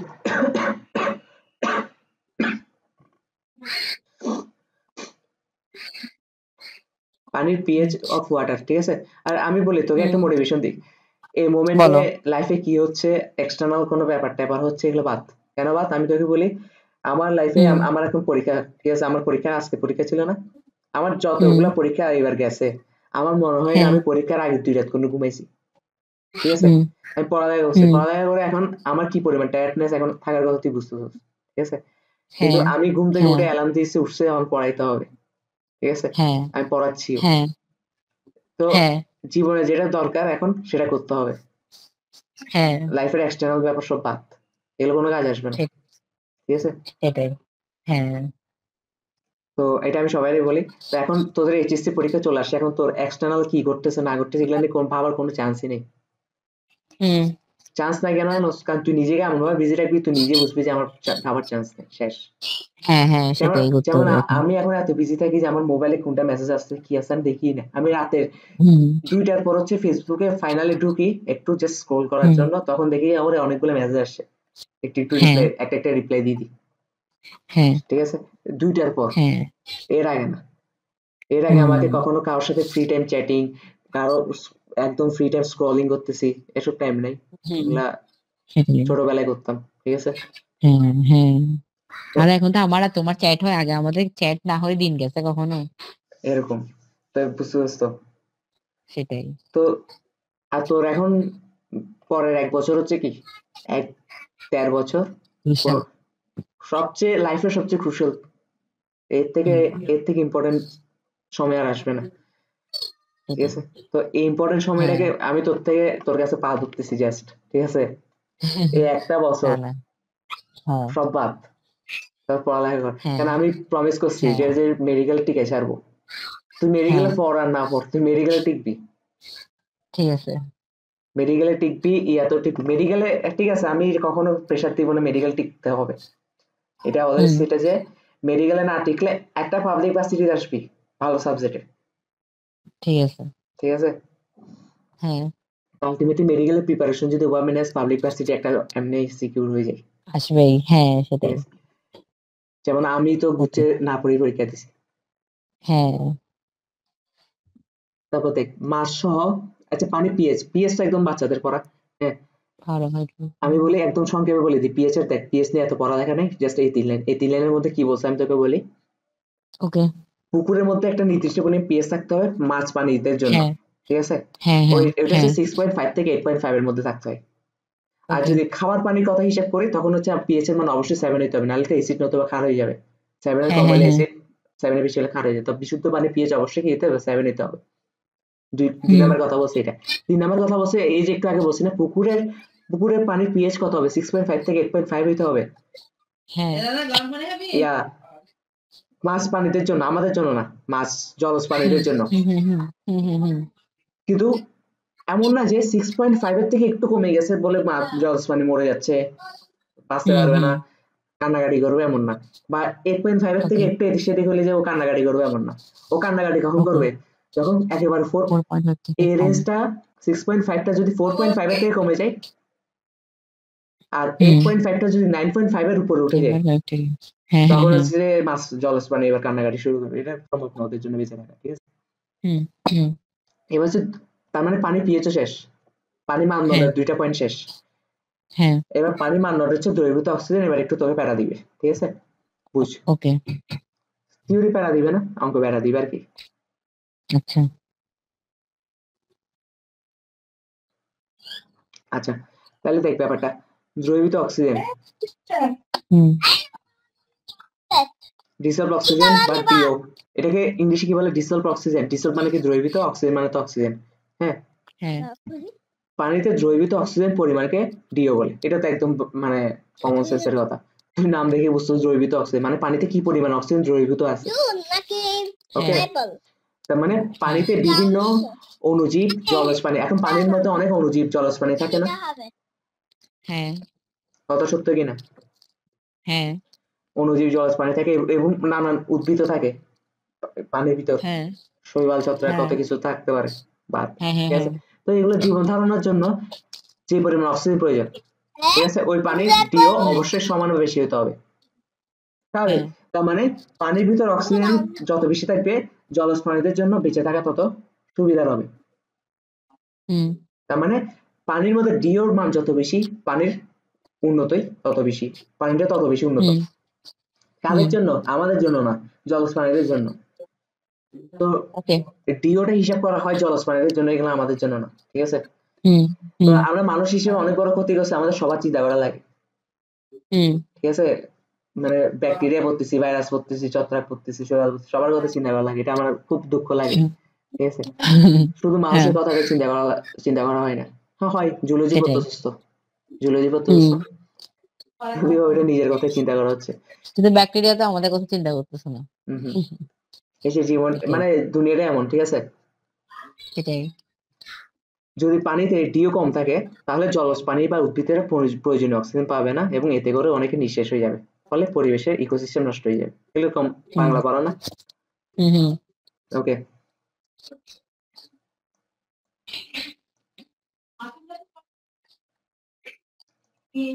ডিও যদি অনেক বেশি থাকে, তাহলে জলজ প্রাণী উদ্ভিদের গ্রোথ অনেক বেশি হবে।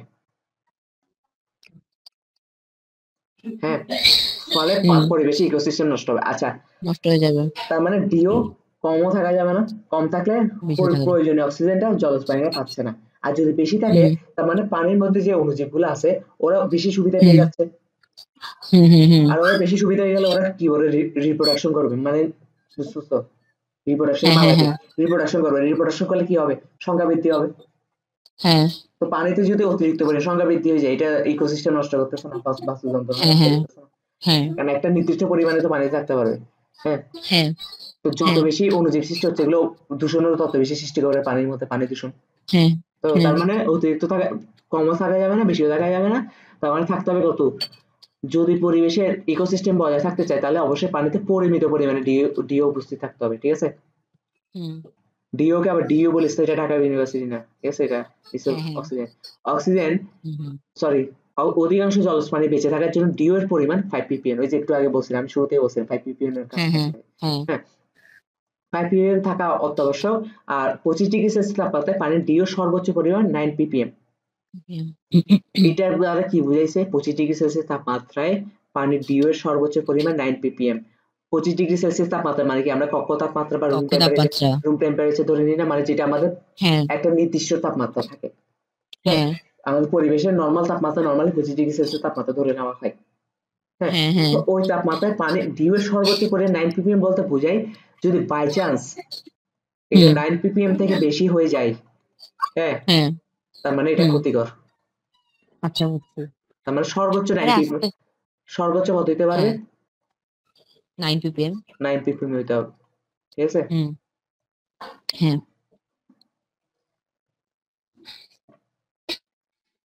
আর আচ্ছা, তোকে একটু আরেকটা তোকে খুশি করে দিই।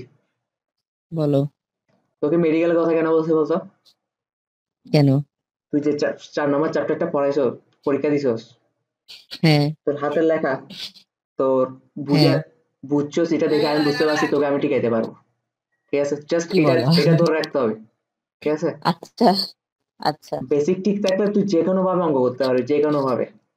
প্রশ্ন হ্যাঁ যেভাবে আসবে আসবে আসুক, তুই পরীক্ষায় কিছু লিখে দিয়ে আসতে পারবি। ওটা তো পারবো, হ্যাঁ যদি ওইভাবে পড়ি হ্যাঁ পারবো। তাহলে 4 নাম্বার চ্যাপ্টার নিয়ে আমাদের কোনো প্যারা নাই, আমাদের এখন এই চ্যাপ্টারটা এভাবে শেষ করতে হবে, এইভাবে ঠিক যেভাবে শেষ হ্যাঁ করতে হবে। এই হ্যাঁ চ্যাপ্টারের উপর কিন্তু ঠিক আমি আছে। এক্সাম নিব। ঠিক আছে, ওকে। হ্যাঁ হ্যাঁ আর আমার নোটের বাইরে কিছু আসবে না, এটা আরেকটা মোটিভেশন। তার মানে এগুলো ঠিক পড়তে আছে। হবে। ওকে এখানে আরো বইয়ের থেকে বেশি কিছু আছে। ঠিক আছে। ডিও কমে যাওয়ার কারণ। হ্যাঁ, ডিও কেন কমে যায়? পানিতে অপদ্রব্য হিসেবে জৈব যৌগ থাকলে হ্যাঁ সেগুলো অণুজীব দ্বারা বিয়োজিত হয়। ঠিক আছে, আমি হ্যাঁ তোকে একটু পর বুঝিয়ে দিচ্ছি ব্যাপারটা। আর এই বিয়োজনের ওকে। সময় পানিতে দ্রবীভূত অক্সিজেন অণুজীব দ্বারা শোষিত হয়, ফলে পানির ডিওর পরিমাণ কমে যায়। তার মানে পানি ডিও কমে যাওয়াটা ক্ষতিকর। ঠিক আছে, হুম কারণ ডিও একটু হালকা বেশি থাকলে এটা তো ক্ষতিকর না। হ্যাঁ, হুম কিন্তু হুম। কমে গেলে তো ক্ষতিকর। তোর 5 টাকা হ্যাঁ হ্যাঁ দরকার, এখন আছে 2 টাকা, এটা ক্ষতিকর না? হ্যাঁ। কিন্তু 5 টাকা দরকার, 6 টাকা আছে, তাহলে তো এটা ক্ষতিকর না। না তার মানে জলজ পানির জন্য যে পরিমাণ ডিও দরকার, এটা কম থাকলে ক্ষতিকর, এর থেকে একটু বেশি থাকলে তো ক্ষতিকর না। না। কারণ ওদের প্রয়োজনীয় অক্সিজেন তো লাগবে অন্তত, ঠিক না? হুম কম হুম থাকলে তো হুম প্রয়োজনীয় অক্সিজেনটা নেই। তো এটা কেন হয়? হুম প্রথম রিজনটা হচ্ছে যে জৈব যৌগ, জৈব যৌগ চ্যাপ্টার আছে, আমরা হুম আপাতত নামটা জানি। জৈব যৌগ যদি পানিতে মিশ্রিত থাকে অবদ্রব্য হিসেবে, হুম হুম, হুম হুম তো সেগুলো অণুজীব দ্বারা বিয়োজিত হয়। হুম আর এই বিয়োজনের সময় পানিতে দ্রবীভূত অক্সিজেন অণুজীব দ্বারা শোষিত হয়। অর্থাৎ এই জৈব যৌগ পানিতে আছে, ধর এটা একটা পানি, এগুলো পানি। হুম ঠিক আছে, একদম ফিল করতে হবে, বেসিক বেসিক। ঠিক আছে, সব হুম হুম। ইমাজিন করতে হবে। ওকে, ওকে। পানির মধ্যে হুম ধর এগুলো হচ্ছে কি জৈব যৌগ, হুম। জৈব যৌগ। তো কি বলছে? ওকে। বলছে মাছ থাকবে অণুজীব দ্বারা বিয়োজিত হবে। অণুজীব দ্বারা, এটা ধর একটা অণুজীব। ঠিক আছে, হুম খুব বিশ্রী ভাবে আঁকছি, এই ধর অণুজীব। হুম এখন অণুজীব কি করে? ও জানে যে জৈব যৌগ থাকা যাবে না, জৈব যৌগ থাকলে এটা ওর জন্য ক্ষতিকর, ওইটাও জানে। হুম ও কি করে? হুম জৈব যৌগের সাথে ফাইট করে। ফাইট করলে এটাকে হুম বিয়োজিত করার ট্রাই করে, বিয়োজিত মানে কি ভেঙে ফেলা, হুম বিয়োজিত করার ট্রাই করে। এখন বিয়োজিত করতে পারে না, কখন পারে? যখন হচ্ছে কি এই বিয়োজিতটা করার সময় ও পানি থেকে যে অক্সিজেন গুলো আছে, এখানে যে অক্সিজেন গুলো আছে, হুম এই অক্সিজেন গুলা ও শোষণ করা লাগে, ও শোষণ করা হুম লাগে।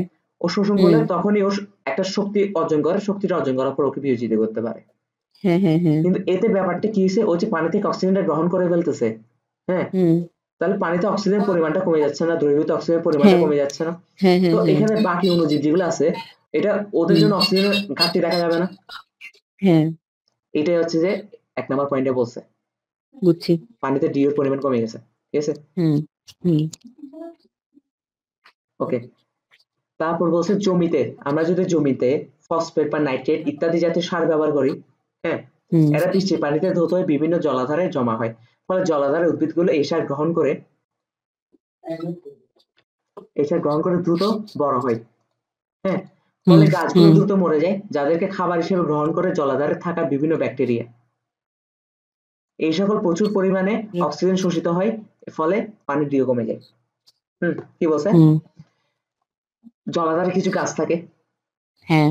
গাছগুলো কি করে? ওই সারগুলাকে ব্যবহার করে বড় হয়ে যায়, দ্রুত বড় হয়ে যায়। হুম আর দ্রুত হুম বড় হুম হয়ে গেলে ও দ্রুত মরে যাবে। হুম। হ্যাঁ, তোর বয়স যদি দ্রুত 80-90-তে চলে যায়, তুই দ্রুত মরবি না? হ্যাঁ এখন তুই বলতে পারো যে দ্রুত কেমনে হয়। দেখি, তোকে হ্যাঁ। ফিজিক্স থেকে একটা প্রশ্ন করে বলেও দিচ্ছি, ফিজিক্স থেকে প্রশ্ন করছি। তোর বয়স, আচ্ছা। আমি যেটা পৃথিবীতে থাকলে তোর বয়স হচ্ছে যে কত, 1 বছরে 365 দিন হবার কথা, কিন্তু এটা কমায় আনার হুম। নিয়ম কি? চাঁদে না? চাঁদে না, অন্য গ্রহে চলে যাবি রকেট করে। হ্যাঁ হ্যাঁ, সে- রকেট করে অন্য গ্রহে চলে গেছে। তো অন্য গ্রহে চলে গেলে যত দ্রুত চলতেছস, তোর একটা ভরবেগ থাকবে না? এই ভরবেগের কারণে হ্যাঁ। তোর ওখানে তাড়াতাড়ি বুড়াই যাবি। ঠিক আছে, এটা হুম। কোন অধ্যায়ের প্রশ্ন করছে বলতো? ইয়ে আধুনিক পদার্থবিজ্ঞান নাকি ভৌতালোক বিজ্ঞান, যে কোনো একটা। আধুনিক পদার্থবিজ্ঞান। আধুনিক পদার্থবিজ্ঞান। Very good. ঠিক আছে, ভুলে গেছি, হ্যাঁ। তার মানে যে যত তাড়াতাড়ি বড় হবে সে তত তাড়াতাড়ি মরবে। হ্যাঁ। এখন গাছগুলো মরে যাওয়ার পর ওদেরকে ব্যাকটেরিয়া খায়, ঠিক আছে, হ্যাঁ। এই যে হ্যাঁ। যাদেরকে খাবার হিসেবে গ্রহণ করে ব্যাকটেরিয়া, এই সকল প্রক্রিয়ায় প্রচুর পরিমাণে অক্সিজেন শোষিত হয়। তার মানে হুম। একটা গাছ মরে গেছে, হি ইজ ডেড, হ্যাঁ। ওই যে পড়ে গেছে তো সে আমরা dead। একটা গাছের বয়স কেমন, আমরা কি গাছকে অন্য গ্রহে পাঠাতে পারবো নাকি? না, তাহলে তো গাছের বয়সটা কেমনে বাড়াবি? ও যখন হ্যাঁ। ওই যে সালফেট আর ফসফেট জাতীয় সারগুলা ইয়াতে যাবে, হুম। জলাধারে যাবে, তো জলের মধ্যে যে গাছগুলো হুম। থাকে হুম। ওই সারগুলো ব্যবহার করে, ওই সারগুলো ব্যবহার করলে এই গাছ যেখানে একদিনে ধর, আচ্ছা, গ্রোথ বেড়ে যায় যে। হ্যাঁ, একটু বড় হওয়ার কথা সে একদিনে বড় হয় হ্যাঁ, একটু, হ্যাঁ, ঠিক আছে, একটু বড় হয় তো মরে যায় বুঝছি। তাড়াতাড়ি, ঠিক আছে? হুম, হুম, হুম। তো তো এখানে একটা গাছ মরে গেছে, ঠিক আছে, হুম। আপুর হুম। ঘুম এসে পড়েছে, ঠিক আছে, মানে হুম। এরকম অবস্থা, আর মরে হ্যাঁ, হ্যাঁ, গেছে, হ্যাঁ। Is dead. তো ওকে এখন খাই হ্যাঁ, কে? ওকে খাই যে ব্যাকটেরিয়া, এখানে অনেকগুলো ব্যাকটেরিয়া আছে বুঝছি। খাই। এই যে ব্যাকটেরিয়া খাই, এই ব্যাকটেরিয়া খাওয়ার সময় এখানে গাছটা কিসের ছিল, পানির ছিল না, আমি কি বলছি, জলের, হুম, হুম। জলের মধ্যে যে গাছগুলা থাকে, তো এখানে জলজ উদ্ভিদ, হ্যাঁ। তো এখানে অনেক অক্সিজেন থাকে, অক্সিজেন গুলো শোষিত হয় ব্যাকটেরিয়া দ্বারা এই হ্যাঁ, প্রক্রিয়াটাতে, তো হ্যাঁ, হ্যাঁ। অক্সিজেন পরিমাণ কমে যাচ্ছে। হুম। এখন কেন অক্সিজেন শোষিত এটা বোঝার দরকার নেই। এটা তো আগের বারে বুঝছিলাম। হ্যাঁ, এটা ও প্রক্রিয়াটার জন্য, হ্যাঁ, ব্যাকটেরিয়াটাকে এই খাবার জন্য অক্সিজেনকে শোষণ করার আগে শক্তিটা অর্জন করতে হয় ওর, ঠিক আছে, হ্যাঁ, হ্যাঁ, এটা হ্যাঁ। এখন হচ্ছে যে অনেক হিসাব। ওকে, হুম। আজকে কিন্তু উদ্ভাস লেভেলে ক্লাস হবে, কি 3 ঘন্টা? 3 ঘন্টা 3.5 ঘন্টা, কারণ আজকে তো এই আচ্ছা। চ্যাপ্টারের লাস্ট পর্যন্ত শেষ হয়ে যাবে, মানে এই চ্যাপ্টারের লাস্ট শেষ, তোকে আর বইয়ের পৃষ্ঠা উল্টাইতে হ্যাঁ, হবে না, আমরা হচ্ছে এবার আগের ঠিক আগের আছে, আগের টপিকে যাব, ঠিক আছে। ঠিক আছে। ওকে। উইংক্লার পদ্ধতিতে পানির ডিও পরিমাপ করা হয়, ইয়া আচ্ছা তোকে আমি এটা কেমনে বুঝাই আর একটু দেখ। আচ্ছা, ডিওর হিসাবটা তো বুঝছি, ডিও মানে কি ডিসলভ অক্সিজেন, অক্সিজেন একটা ডিজলভ অক্সিজেন। নির্দিষ্ট পরিমাণ মান থাকতে হয়, এই মানে থাকলে আমরা ইয়া পানিটা বিশুদ্ধ, এই জলজ হ্যাঁ, পানির জন্য, জলজ পানির জন্য, হ্যাঁ, তো হ্যাঁ। আমরা এটা হিসাব করে দেখছি 5 ppm হয় আর কি নরমালি। হুম, হুম। হ্যাঁ, তো এখন একটা পানিতে, একটা জলজ পানিতে ইয়া মানে কি পরিমাণ ডিও আছে, ডিওর পরিমাণটা কেমনে হুম। হিসাব করব? হ্যাঁ, হুম। তো ডিওর পরিমাণটা এমনি এমনি হিসাব করা যায় না, এটার একটা ম্যাথ করতে হয়, আর ম্যাথটা হচ্ছে যে আচ্ছা। কে বের করে দিছে আমাদের, উইংক্লার পদ্ধতি, ঠিক আছে, হুম। বিজ্ঞানী উইংক্লার হুম। করছে এটা, ঠিক আছে। হুম। তো উইংক্লার পদ্ধতি নিয়ে এই চ্যাপ্টারে কোনো পড়ালেখাই নেই, তুই চাইলে বই উল্টাতে বলতে পারো, পর আবার বই উল্টে বলবি তারা এটা করতে পারেছে, হুদাই ক্লাস করছে, আচ্ছা। এই করছে সেই করছে। হুম। হ্যাঁ, উইংক্লার পদ্ধতি হচ্ছে হুম। কোন চ্যাপ্টারে পড়া, পরিমাণগত রসায়ন পড়া। হ্যাঁ, ওকে। তো এটা কেন পড়াচ্ছি, কারণ এই চ্যাপ্টারের সাথে কম্বাইন করে একটা ম্যাথ আসবে, আচ্ছা। ওই যে আমি তোকে গত ক্লাসে বলছিলাম যে আমি পানি দূষণ ভেবে হ্যাঁ, এটাকে স্কিপ করছিলাম, হ্যাঁ, হ্যাঁ, হ্যাঁ। কিন্তু পরে দেখি যে এটা খুব খারাপ জিনিস, ঠিক আছে। হুম, হুম, হুম। তো উইংক্লার পদ্ধতিতে পানির ডিও পরিমাপ করা হয়, উইংক্লার পদ্ধতিতে দুইটি বিক্রিয়া সংগঠিত করা হয় যার মাধ্যমে পানির ডিও পরিমাপ করা হয়। হ্যাঁ, উইংক্লার পদ্ধতিটা কি, তার মানে আগে এটা হিসাব করতে হবে। হুম। উইংক্লার পদ্ধতি হচ্ছে যে এই দুইটা বিক্রিয়া মুখস্থ থাকতে হবে তোর, কোত্থেকে আসছে কেমনে আসছে কোনো কিছু জানার দরকার নেই, ফুল মুখস্থ থাকতে হবে। 2 মোল আচ্ছা। পটাশিয়াম আয়োডাইড প্লাস এটা কি, জার্মান অক্সিজেন, এই ব্র্যাকেটে থাকলে কি হয়, জার্মান অক্সিজেন জার্মান বলে। অক্সিজেন, হ্যাঁ, হ্যাঁ। হুম, হুম। প্লাস সালফিউরিক অ্যাসিডের সাথে বিক্রিয়া করে কি তৈরি সালফিউরিক হয়, অ্যাসিড, পটাশিয়াম সালফেট পটাশিয়াম তৈরি হয়, সালফেট, আয়োডিন তৈরি হয়, আয়োডিন আর তৈরি পানি হয়, তৈরি হয়।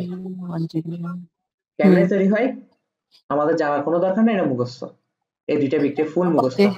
মোল সংখ্যার নাম অবশ্যই ভুলা যাবে না, 2 মোল সোডিয়াম হুম। থায়োসালফেট, এটার নাম কি, সোডিয়াম থায়োসালফেট, থায়োসালফেট, হ্যাঁ। থায়োসালফেট আয়োডিন 2 এর সাথে বিক্রিয়া করে আয়োডিন, 2 সোডিয়াম আয়োডাইড আর সোডিয়াম আয়োডাইড। Sodium sulphate. কিন্তু ওকে। আমার তো বেসিক ঠিক না থাকলে আমার মেজাজ গরম হয়ে যায়, তাই এটাও বুঝাই দিব, ঠিক আছে।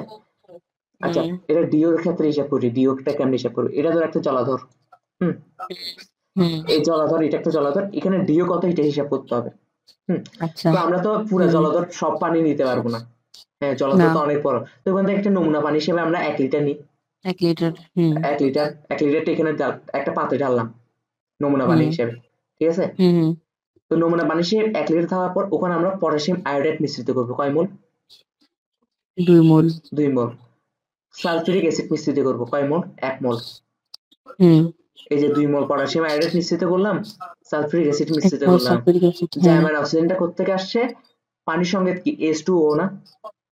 হুম। ওখান থেকে একটা অক্সিজেন জার্মান অক্সিজেন হিসেবে কাজ করে। হুম। ঠিক আছে? একটা অক্সিজেন। হুম। তাহলে ওই একটা অক্সিজেন লিখলাম জার্মান অক্সিজেন। হ্যাঁ। তার মানে এই পটাশিয়াম আয়োডাইড মিশ্রিত করছি, সালফিউরিক অ্যাসিড মিশ্রিত করছি, এই দুইটা জার্মান অক্সিজেনের সাথে বিক্রিয়া করে কি তৈরি করবে? পটাশিয়াম সালফেট তৈরি করবে, পটাশিয়াম সালফেট। আয়োডিন তৈরি করবে, আর পানি তৈরি করবে। হ্যাঁ। ওকে, হুম। এখানে একটা আয়োডিন তৈরি হয়েছে না, কিছু পরিমাণ আয়োডিন পাইছি না? এটি এই আয়োডিনটার সাথে আমরা সোডিয়াম থায়োসালফেটে বিক্রিয়া দেওয়া বিক্রিয়া দেওয়া হলে সোডিয়াম আয়োডাইড তৈরি হবে 2 মোল, আর সোডিয়াম Na2S4O6 তৈরি হবে। ঠিক আছে? ওকে, তার মানে এটা ফুল মুখস্থ। মুখস্থ বলতে কেমনে মুখস্থ করবে এটাও বুঝাই দিলাম। এটা মিশ্রিত করছে, এটা মিশ্রিত করছে। হ্যাঁ, পারবো। তো নরমালি এটা কেন মিশ্রিত করছে, এটা প্রশ্ন সর্বোচ্চ এটা আসতে পারে যে পটাশিয়াম আয়োডাইড কেন মিশ্রিত করছে, সালফিউরিক অ্যাসিড কেন মিশ্রিত করছে, অন্য কিছু মিশ্রিত করলে কি হতো, অন্য অ্যাসিড মিশ্রিত করলে কি হতো, অন্য আয়োডাইড মিশ্রিত করলে কি হতো, অন্য আয়োডাইড মিশ্রিত করলে কিছু হতো না, সালফিউরিক অ্যাসিড মিশ্রিত করলে কিছু হতো না। আলটিমেটলি আমরা এটাই মিশ্রিত করছি কারণ আমরা কিছু একটা দাঁড় করাতে চাচ্ছি। আচ্ছা, কি দাঁড় করাতে যাচ্ছে সেটা হচ্ছে উইঙ্কলার পদ্ধতি। আর উইঙ্কলার পদ্ধতি এটাই, এই উইঙ্কলার বিজ্ঞানী উইঙ্কলার এই দুইটা ইউজ করছে। তো ওর পদ্ধতিটা দাঁড় করানোর জন্য আমরা এই দুইটা ইউজ করছি। ওকে, তার মানে ওর পদ্ধতি থেকে নিশ্চয়ই কোনো একটা সূত্র বের হবে বলে আমরা এই পদ্ধতিটা ইউজ করতেছি। ঠিক আছে? তার মানে এটা মুখস্থ করতে হবে। প্লাস হচ্ছে যে উইঙ্কলার পদ্ধতিটা এটা অ্যাকচুয়ালি একটা আয়োডিমিতি বিক্রিয়া। আয়োডিমিতি মানে কি আয়োডিন তৈরি হয়। তো আয়োডিমিতি বিক্রিয়া কি, এগুলো কেন হয়, এগুলো হচ্ছে 3rd চ্যাপ্টারে পড়া, এই চ্যাপ্টারে ডিটেইলস দরকার নেই। নরমালি এই চ্যাপ্টারে কি জানতে হবে, উইঙ্কলার পদ্ধতি আর উইঙ্কলার পদ্ধতি বিক্রিয়াটা হচ্ছে এটা। ওকে, আর এটা ডিওতে কিভাবে এই পদ্ধতিটা খাটাচ্ছি এটা তো দেখাই দিলাম। প্রশ্নে এটা বলে দিচ্ছি, প্রশ্নে সোডিয়াম সালফেট মানে সোডিয়াম থায়োসালফেট সম্পর্কে ইনফরমেশন দেওয়া থাকে। সেখান থেকে আয়োডিন সম্পর্কে ইনফরমেশন বের করব, দেন জার্মান অক্সিজেন সম্পর্কে বের করব। কি পদ্ধতি? স্টোকিওমেট্রি পদ্ধতি। স্টোকিওমেট্রি পদ্ধতি সাজিদ তোকে পড়াইছে। ঠিক আছে? তা আশা করি তোর ক্যাচ করতে খুব একটা কঠিন হবে, জাস্ট একটু হয়তো ভুলে গেছো, আমি বলে দিলে আবার মনে পড়বে। ঠিক আছে? তাইলে আমরা এখন অ্যাকচুয়ালি এই ভিডিওটা কেন করছি বলি। ওকে, জার্মান অক্সিজেন মানে কি? জার্মান অক্সিজেন মানে এখানে ছিল যে এই অক্সিজেন না, তো এখানে যে অক্সিজেন যেটা ছিল এটাই তো বলতেছে যে ডিসলভ অক্সিজেন। হ্যাঁ, এটাই তো ডিওর মান, তার মানে এটার মানে তো ডিও। হ্যাঁ, কথা সত্য কিনা? হ্যাঁ, তার মানে এটা কত পরিমাণ আছে এটা বের করতে পারলেই হচ্ছে। মানে জার্মান অক্সিজেনটা কত পরিমাণে আছে, কত পরিমাণ আছে, কারণ আমরা কি জানি পানিতে কি পরিমাণ অক্সিজেন আছে, এটাই তো ডিসলভ ওয়াটার। হ্যাঁ, মানে ডিও। হ্যাঁ, এটা বের করার নিয়মটা কি? প্রথমে আমাদেরকে এটা সম্পর্কে একটা ইনফরমেশন দিয়ে থাকবে, বুঝছস? এটা সম্পর্কে ইনফরমেশন দেওয়া আছে মানে কি 2 নং বিক্রিয়াতে ইনফরমেশন দেওয়া আছে। এটা কি 1 নং বিক্রিয়া আছে কোথাও? এটাকে আমি এটা বুঝাইতে অনেক সময় নিব, কেন নিব জানোস? কারণ এটা বুঝে গেলে সেম টাইপের অঙ্ক বারবার আসতে থাকবে, সেম টাইপের অঙ্ক। আচ্ছা, আমি সেই জন্য সময় নিচ্ছি এটা। ওকে, এ দেখ, তার মানে প্রশ্নের ইনফরমেশন দেওয়া থাকবে এটা সম্পর্কে। এটা কোন নাম্বার বিক্রিয়াতে আছে, এটাকে আমরা 2 নাম্বার বিক্রিয়া ধরলে, এটাকে যদি 1 নাম্বার বিক্রিয়া ধরি, তার মানে সোডিয়াম থায়োসালফেটটা আছে অনলি 2 নাম্বার বিক্রিয়া। 2 নাম্বার বিক্রিয়া, কিন্তু যদিও 1 নাম্বার বিক্রিয়া যে আয়োডিনটা তৈরি হয়েছে এই আয়োডিন এটার সাথে বিক্রিয়া দিছে যে পরিমাণ। হ্যাঁ, তার মানে বেসিকটা বোঝার চেষ্টা কর। তার মানে এটা সম্পর্কে ইনফরমেশন দেওয়া থাকলে আমরা এটা সম্পর্কে বের করতে পারবো না। হ্যাঁ, যে ধর এত প্রশ্নে দেওয়া আছে এত পরিমাণ সোডিয়াম থায়োসালফেট। হ্যাঁ, তো আমরা এটা জানি 2 মোল সোডিয়াম থায়োসালফেট বিক্রিয়া করে 1 মোল আয়োডিনের সাথে। 1 মোল আয়োডিনের সাথে। সুতরাং প্রশ্নে যে পরিমাণ দেওয়া আছে এটা কত পরিমাণ সাথে বিক্রিয়া করে? হ্যাঁ, তার মানে আয়োডিনের পরিমাণটা পেয়ে যাচ্ছি না? হ্যাঁ, আর এই আয়োডিনের পরিমাণ তো এই আয়োডিনের পরিমাণ, তাই না? কথা সত্য? হ্যাঁ, ওকে, এই আয়োডিনের পরিমাণ। আবার এই আয়োডিন তৈরি হয়েছে কোত্থেকে? এই পরিমাণ জার্মান অক্সিজেন থেকে। এই পরিমাণ জার্মান অক্সিজেন থেকে, কারণ এই পরিমাণ জার্মান অক্সিজেন তো এই পরিমাণ পটাশিয়াম আয়োডাইডের সাথে বিক্রিয়া করছে। হ্যাঁ হ্যাঁ হ্যাঁ তার মানে আমরা যদি এটার পরিমাণ পেয়ে যাই তার মানে এটার পরিমাণও পেয়ে গেছি, মানে সেম ওটার জিনিস। পরিমাণ পেয়ে এই যাবো। দুইটা তো হ্যাঁ সেমই হ্যাঁ জিনিস, হ্যাঁ এই আইডেন্টিটার সাথে হ্যাঁ হচ্ছে এটা হ্যাঁ বিক্রিয়া হ্যাঁ দিছি। এটা হ্যাঁ পেয়ে যাওয়ার পর এটার পরিমাণ থেকে আমরা এটার পরিমাণ বের করতে পারবো না? বের করতে পারবো। হ্যাঁ তার মানে আলটিমেটলি আমরা ডিও বের করে ফেলতে পারতেছি না। হ্যাঁ তার মানে উইংলার পদ্ধতিতে ডিও পরিমাণটা কেন হিসাব করা হয় বুঝাতে পারছি? হ্যাঁ মানে আমাদের ওভারঅল টার্গেটটা কি, আলটিমেট টার্গেটটা কি, এটা তো বুঝাতে পারছি। ডিওটা বের করা। হ্যাঁ ডিওটা বের করা। প্রথমে কিভাবে বের হ্যাঁ করবো? এটার পরিমাণটা দেওয়া থাকবে, এটার থেকে এটা বের করবো, এটার থেকে এটা বের করার পর এটার থেকে এটা বের করবো। হ্যাঁ কি পদ্ধতি? স্টোকিওমেট্রি পদ্ধতিতে। স্টোকিওমেট্রিতে। হ্যাঁ ওকে, ওকে। বুঝাতে পারছি আমাদের ওভারঅল টার্গেটটা কি। হ্যাঁ এখন কিন্তু সেম টাইপের অঙ্ক আসবে। প্রথম অঙ্কটা হচ্ছে ক্যাচ করতে একটু কঠিন হতে পারে, বাট ওকে পরে অঙ্ক আসবে না। ঠিক আছে? ওকে। হুম আচ্ছা, এটা কি? একটা বিক্রিয়া, জেনারেল বিক্রিয়া। হ্যাঁ হ্যাঁ হ্যাঁ স্টোকিওমেট্রির রুলটা কি? স্টোকিওমেট্রির রুলটা হচ্ছে যে আমরা জানি মানে Na, ওকে, হ্যাঁ n হচ্ছে কি? মোল সংখ্যা। হ্যাঁ মোল সংখ্যা যেটা প্রশ্নে ইউজ হচ্ছে, ওকে। হ্যাঁ আর হ্যাঁ এই মানে কি? এই মানে হচ্ছে জেনারেল মোল সংখ্যা। হ্যাঁ জেনারেল মোল সংখ্যা মানে কি? ধর আমি যদি একটা কমন বিক্রিয়া দিই HCl প্লাস সোডিয়াম হাইড্রোক্সাইড, হ্যাঁ, হ্যালো, হ্যাঁ হ্যাঁ HCl শুনতেছি। প্লাস সোডিয়াম হাইড্রোক্সাইড, তো এটা কি হবে? সোডিয়াম ক্লোরাইড প্লাস পানি না?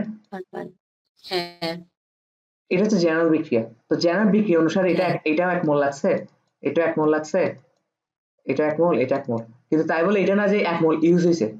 প্রশ্ন যদি বলে যে আমি 3 মোল ইউজ করছি, 3 মোল হ্যাঁ HCl, প্রশ্ন বলে দিয়েছে 3 মোল HCl 2 মোল সোডিয়াম হাইড্রোক্সাইডের সাথে বিক্রিয়া করছে, যখন প্রশ্ন বলে দিয়েছে,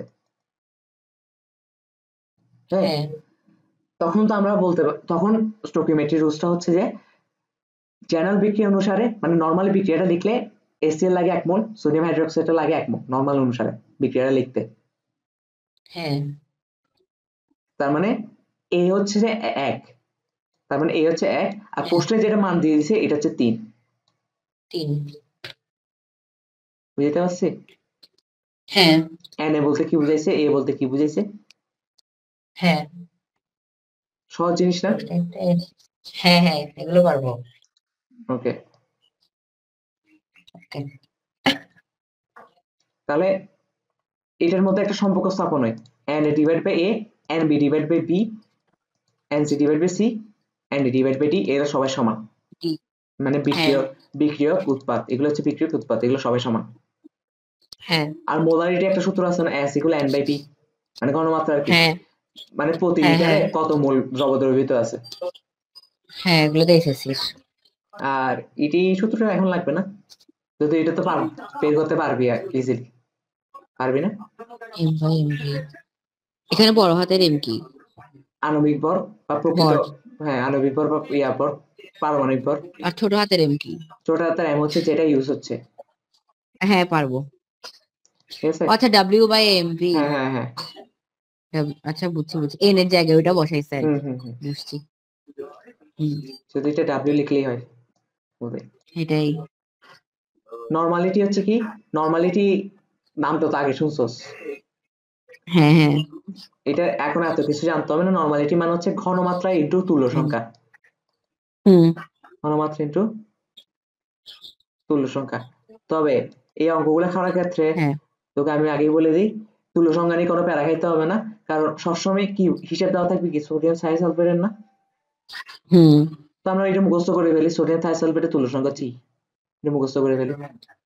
আচ্ছা, ওকে। নরমালি তুল্য সংখ্যাকে আমি অলওয়েজ ওয়াই দিয়ে লিখতে পছন্দ করি। আমি হ্যাঁ ওই চ্যাপ্টারে হ্যাঁ ওয়াই দিয়ে লিখছি। তো এখানে এটা হ্যাঁ তুই চাইলে ওয়াই দিয়ে লিখতে পার, যেহেতু অভ্যাস হয়ে গেছে একটা। হ্যাঁ, অভ্যাস। অভ্যাস হয়ে গেছে। হ্যাঁ তো হ্যাঁ কারণ এইটা আমার ইলেকট্রন সংখ্যার মতো লাগে, হ্যাঁ আমারও। তো এটাকে আমরা ওয়াই লিখলাম, তোর ব্যাপার না। ওকে। হুম আচ্ছা, তাহলে সোডিয়াম থাইসালফেটের তুল্য সংখ্যাটা আমাদের মুখস্থ 1, এটা নিয়ে প্যারা এক। খাওয়ার কিছু নেই, আমরা হুম মুখস্থ ভাষায় দিব অঙ্ক করার সময়। ওকে তাহলে এখন আমরা অঙ্কে ওকে। যাইতে পারি কিনা বল? হ্যাঁ হ্যাঁ হ্যাঁ ওকে, পারি। একটা অঙ্ক আমি বুঝিয়ে দিব, খুব মানে মনোযোগ, ঠিক আছে? আচ্ছা হুম এরপর অঙ্কগুলো কিন্তু মানে নিজে নিজে করার ট্রাই করবে আগে। আচ্ছা 25 ডিগ্রি সেলসিয়াস তাপমাত্রায়, মারা এটা কোথায় নেই, এখানে নেই। তাহলে করতেছি আমি 25 ডিগ্রি সেলসিয়াস তাপমাত্রায় 100 ml নমুনা পানিতে দ্রবীভূত অক্সিজেন নির্ণয়ের জন্য টাইট্রেশন প্রক্রিয়ায়, আমি বলি কেমিস্ট্রি প্রশ্নগুলো দেখলে মনে হয় খুব কঠিন প্রশ্ন করে ফেলতেছে, ঠিক আছে, কিন্তু কঠিন প্রশ্ন না। তুই শুধু, আমি কি কেমিস্ট্রি অঙ্ক করার ক্ষেত্রে আমি সবসময় কি বলি, মান যেগুলো দেওয়া সেগুলো আগে লিখে ফেলবি, তারপর দেখবি যে অটোমেটিক সূত্রে বসতেছে, ঠিক আছে।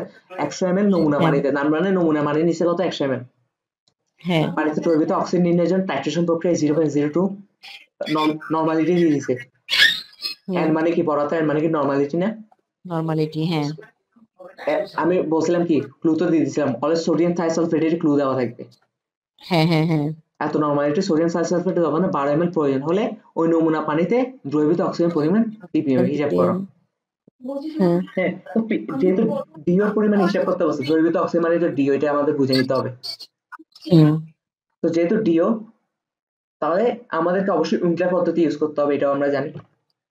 আমরা চোখ বন্ধ করে প্রশ্নে কি বলছে না বলছে এগুলো দূরে ফেলালাম, আমরা উইংক্লার পদ্ধতি লিখে ফেললাম মুখস্থ, এটা বিক্রিয়া মুখস্থ লিখে ফেললাম। লিখে ফেলার পর আমাদেরকে কি বলছে, এটা ক্লু দেওয়া থাকবে, এটা ক্লু থেকে এটা বের করতে হবে,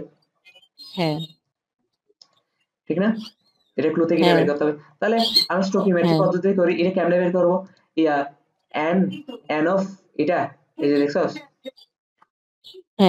এন অফ এটা, আর টুটা কি, টুটা হচ্ছে জেনারেল বিক্রিয়ায় ওর যে মোলটা লাগছে, যে মোল সংখ্যাটা লাগছে জেনারেল বিক্রিয়ায়, জেনারেল বিক্রিয়া সম্পন্ন করতে, ঠিক আছে, তাহলে বসছে না। আর এন অফ আয়োডিন সমান হবে, মনে আছে, সূত্র তো মনে আছে, N of A divide by A is equal N of B divide by B. তার মানে আয়োডিনকে বি ধরতে পারি আমরা, বি মোল হিসেবে। তাহলে আর আয়োডিনের পাশে কি আছে, এক আছে না, এটা তো লিখলেও চলে, না লিখলেও চলে, বুঝাবার সময় বুঝানোর জন্য এটা লিখলাম, ঠিক আছে। তো এখান থেকে আমরা এন অফ সোডিয়াম থাইসালফেট মানে কি, সোডিয়াম থাইসালফেটের মোল সংখ্যা, কিন্তু এখানে কোথাও সোডিয়াম থাইসালফেটের মোল সংখ্যা দেওয়া আছে, দেওয়া নেই। দেওয়া আছে কি, নরমালিটি দেওয়া আছে আর আয়তন দেওয়া আছে, তাই না, তার মানে এন দেওয়া আছে আর ভি দেওয়া আছে, তাই না, ভি দেওয়া আছে। কোনোভাবে চেক তো এন আর ভি থেকে কি মানে তুল্য সংখ্যাটা বের করতে হবে না, তুল্য সংখ্যার কথা না, এন থেকে কি এই দুইটা ক্লু আসতেছে কোনোভাবে, এন এর সাথে এই দুইটা ক্লু ছোট হাতের এন মানে মোট সংখ্যার সাথে, অবভিয়াসলি না, না কেমনে আসবে, না ছোট হাতের এন এর সাথে ভি, ছোট হাতের এই বড় হাতের এন এর তো কিছু আসবে না, ভি এর সাথে ভি যদি বড় হাতের এনটাকে তো বাদ দিতে পারতেছি না, লাগবে তো, মানে আচ্ছা ওটাকে লাগবে, দুইটা সম্পর্কিত কোনো ক্লু এন এর সাথে নাই, ঠিক না। তাহলে আমাদের সূত্র কোনটা ফেলতে হবে, আমরা জানি কি একটু আগে বলছি, normality is equal N is equal S into Y. হ্যাঁ, তার মানে এন কে যদি আমরা এস আর ভি তে কনভার্ট করি অবশ্যই পারবো, কারণ আমরা কি জানি S equal N by V, তার মানে S equal S into V. S into V তে যদি যখন নি, ভি তো দেওয়া আছেই, এখন এস এ কনভার্ট করতে কতক্ষণ লাগবে, আর তার মানে S equal N divide by Y, N divide by Y is equal into V into V. তার মানে এখন দেখো সব ক্লু দেওয়া আছে কিনা, এন এর ক্লু দেওয়া আছে, ভি এর ক্লু দেওয়া আছে, আর ওয়াই এর ক্লু তো এক সবসময় এক।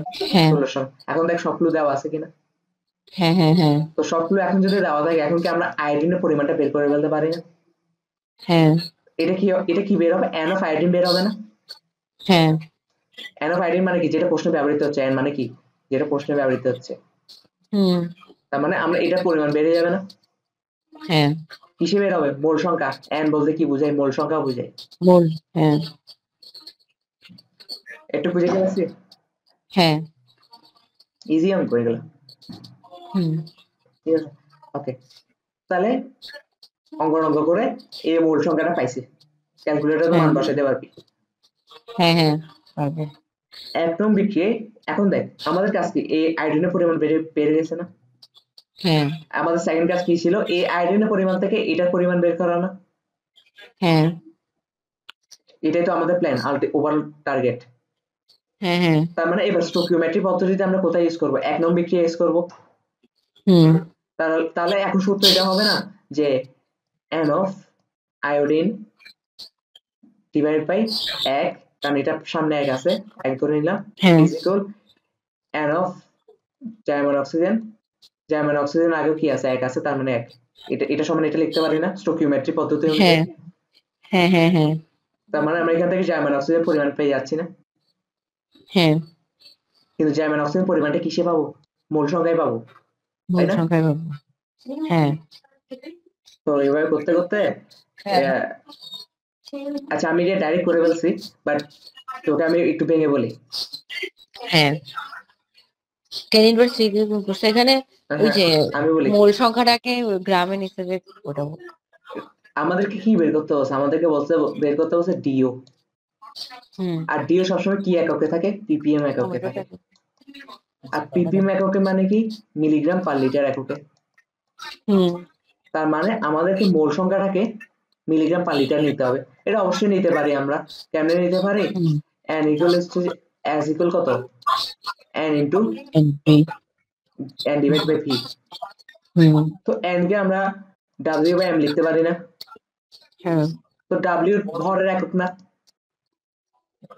তো ভরের এককটা আমরা মিলিগ্রাম এককে লিখবো আর কি, মিলিগ্রাম এককে প্রকাশ করে লিখবো। আচ্ছা বুঝছি। তারপর এখান থেকে মিলিগ্রাম পার লিটারে নিয়ে ppm এ নিত। এমন না যে অঙ্কটা আমার সিস্টেমই করতে হবে, তুই তোর মতন করবি।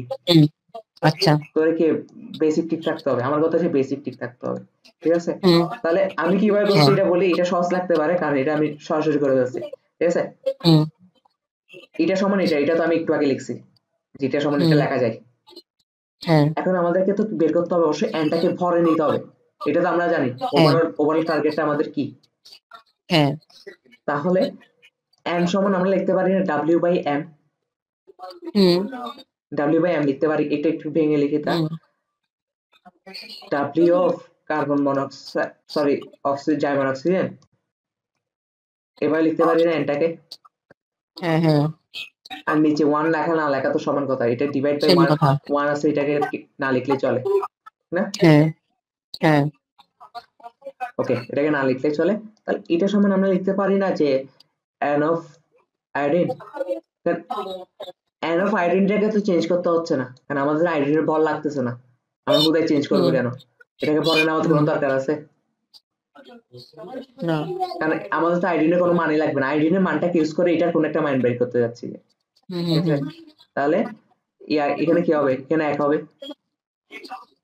এখন m of oxygen অবশ্যই 16। কোনো সন্দেহ আছে?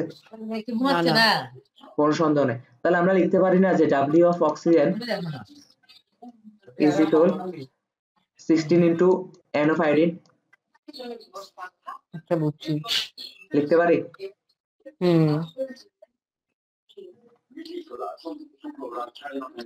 ওকে। আচ্ছা এখানে m of oxygen বলতে এটা অ্যাকচুয়ালি w of oxygen বোঝাচ্ছে আর কি, এটা খেয়াল রাখি। তারপর তার মানে অক্সিজেনের মানটা অবশ্যই কিসে আসবে? একটা গ্রাম এককে আসবে, কারণ আমরা অক্সিজেনের আণবিক ভরের মানটা গ্রাম এককে বসাইছি 16 গ্রাম। পারমাণবিক ভর, আণবিক ভর এগুলো সবসময় গ্রাম এককে জানি আমরা, ঠিক না?